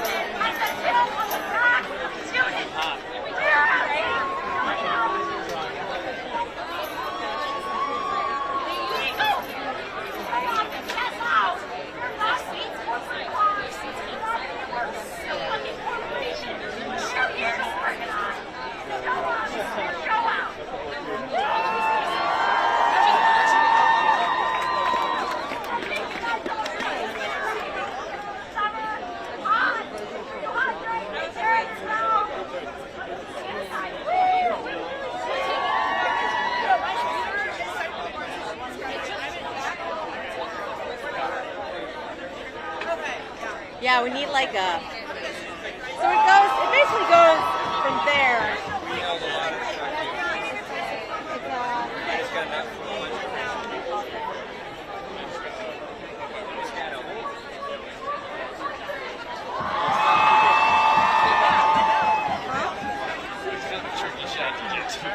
It doesn't really work. I have a wider lens in the car. It's just my car is like, I had to park way the fuck over because everything was full.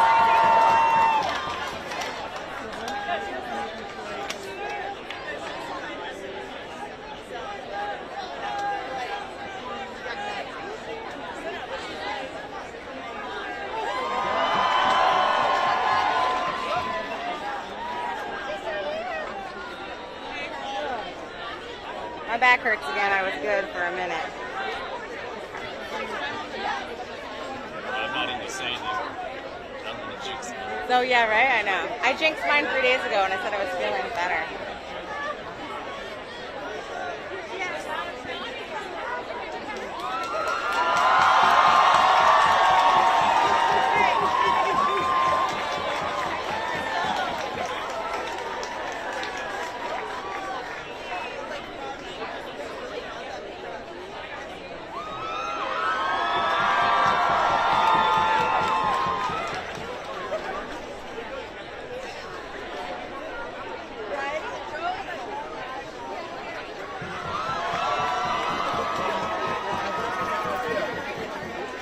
Realbuto, R-E-A-L-B-U-T-O, Trisha with a Z, of Brooke, Virginia, protests in front of the court. She is for rights.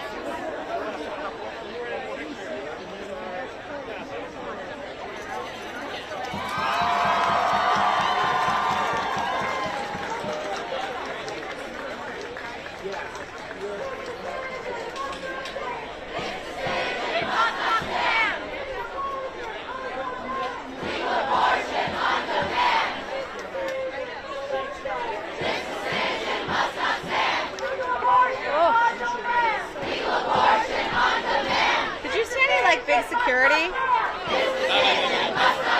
I saw somebody. Those are the ones I wish I didn't get them. I got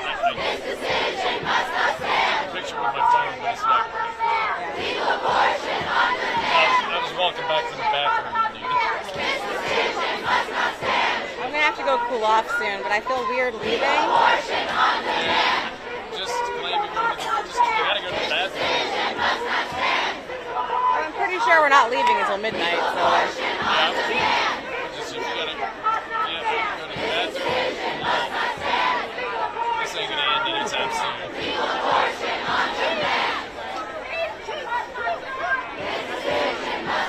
I want to do one more piano.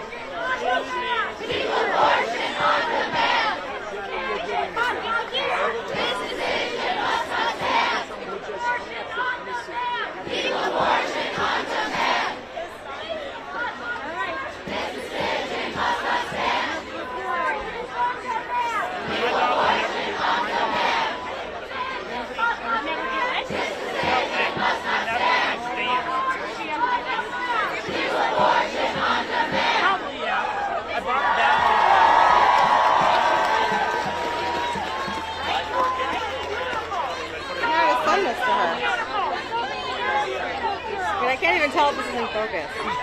Oh, there it is. It looks good, actually. This piano is cool. It's actually running.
Take it off the sticks. Look at that.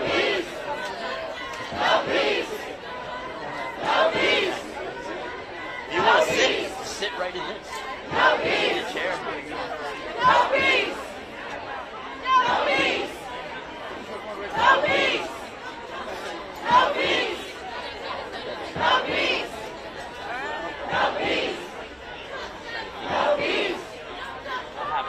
I'm from this town.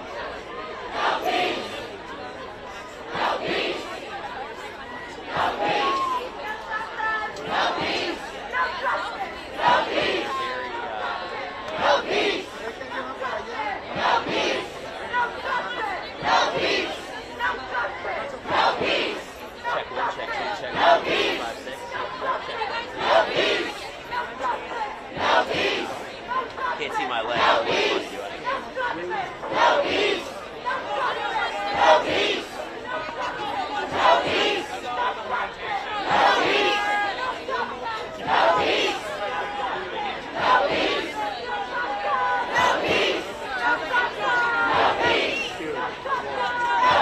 Dobbs' decision versus Jackson Health has just come in. The Supreme Court of the United States has ruled 6-3. The Constitution does not give you the right to have an abortion. That should be decided by the states. I have Cassandra with me from White man with privilege. No peace. No peace. No justice. No justice. No justice. No peace. No justice. No peace. No justice. No peace. No justice. No peace. No justice. No peace. No justice. No peace. It is a beautiful sight to see so many people from different backgrounds, different nationalities.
Cheers, God bless you. Thank you, brother. Hey, you want to do a quick interview? Oh, my buddy, can't find somebody. I can talk to you real quick. Looking around for me. So if you come in past the police officer? Oh, yeah. Okay, when are we going live? I'll give you know what side I'll be on. Around here. We'll see. It's fine. We're going live. We're just going to show you.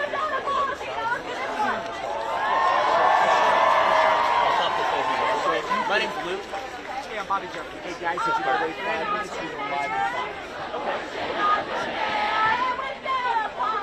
I've seen a lot of people do their favorite guy on I'm trying to think of which ones are there. There's that, and then there's I kind of get mixed up with like that, like the LAN side, and the next. I'm not sure which. Yeah,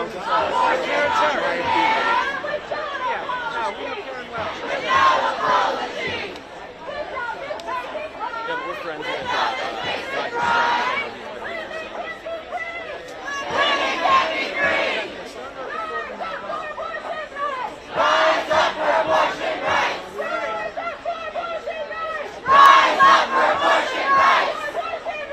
Mic check. Check 1, 2, 3. Check 1, 2, 3.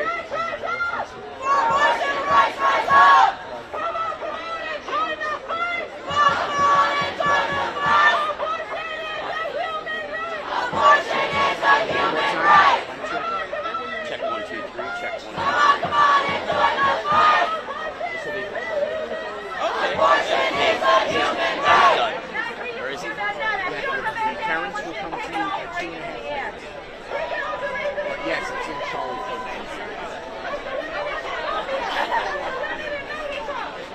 I just happened to be in town. I saw this one.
Have somebody talk to me in the production end.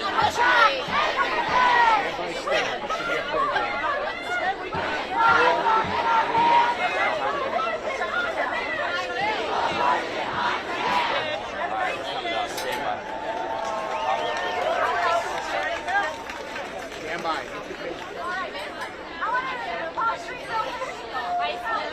On the other corner, one of the stop.org, the part of this coalition. Shut her down, Wayne. Shut her down. Shut her the fuck up. Lock it up. Lock it up. Lock it up until they lock.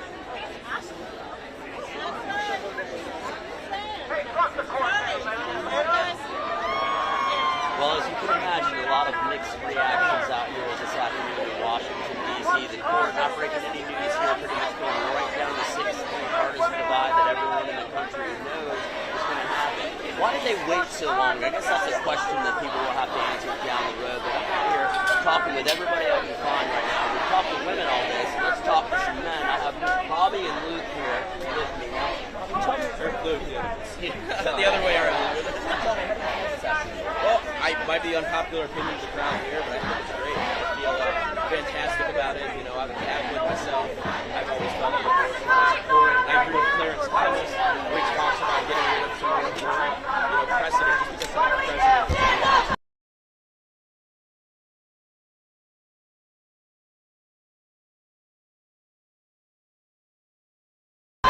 Freedom is very short. It's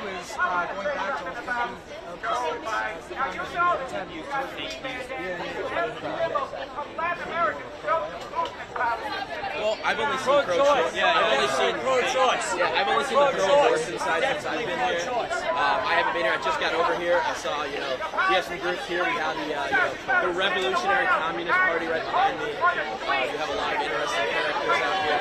I hope there's somewhere around here. There's some. My day is coming. Oh yes, Is sir. that a threat? Yeah. Did you just hear a threat? Absolutely. I think that's fantastic. That goes on to What are your thoughts on what people do? Yes, it's very alarming. It's scary, and I just hope law enforcement does their job and keeps the city safe. And there you have it right now. I think it's pretty rich. A bunch of guys talking about women's pretty bodies. much Pretty great. expressing their viewpoint, constitutional right to express free speech. A lot of women are getting abortions.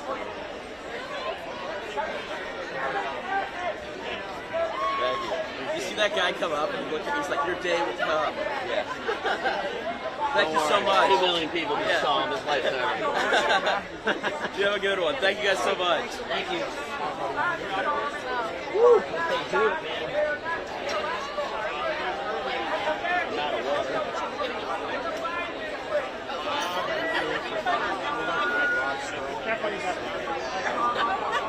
Thank you for being When I just speak to him direct, see what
looks like. This is what democracy looks like. This is what democracy looks like.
Fuck you, Alito! Fuck you, Thomas! Fuck you, Gorsuch! Fuck you, Kavanaugh! You're drunk! Fuck you, Barrett! Fuck you, Thomas! Fuck you, Alito! Fuck you, Thomas! Fuck you, Gorsuch! Fuck you, Kavanaugh! Fuck you, Barrett! Fuck you, Scotus! Fuck you, Alito! Fuck you, Thomas! Fuck you, Gorsuch! Fuck you, Kavanaugh! Fuck you, Barrett! Fuck you, Scotus! Fuck you, Alito! Fuck you, Thomas! Fuck you, Gorsuch! Fuck you, Kavanaugh! Fuck you, Barrett! Fuck you, Scotus! Fuck you, Alito! Fuck you, Thomas! Oh, he's gone. Fuck you, Kavanaugh! Fuck you, Gorsuch! Fuck you, I think you might have to push it back a bit because these people are here, so I can't. You can as much as you can. Behind the yeah. Fuck you, Kavanaugh! Fuck you, Barrett! Stand here or not?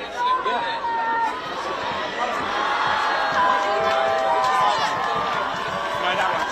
Is that wide enough?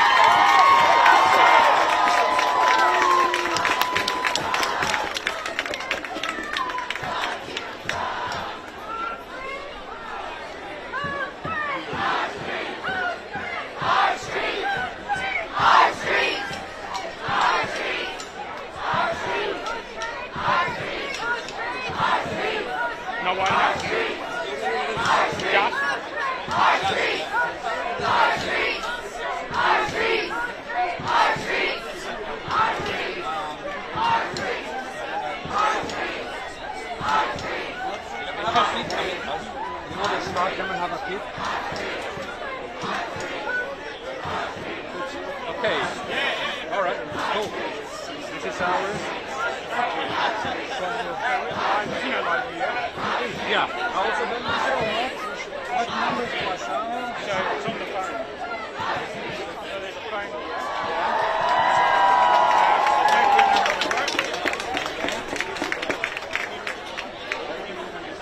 So this one's already here? Yeah. There's just the cable there.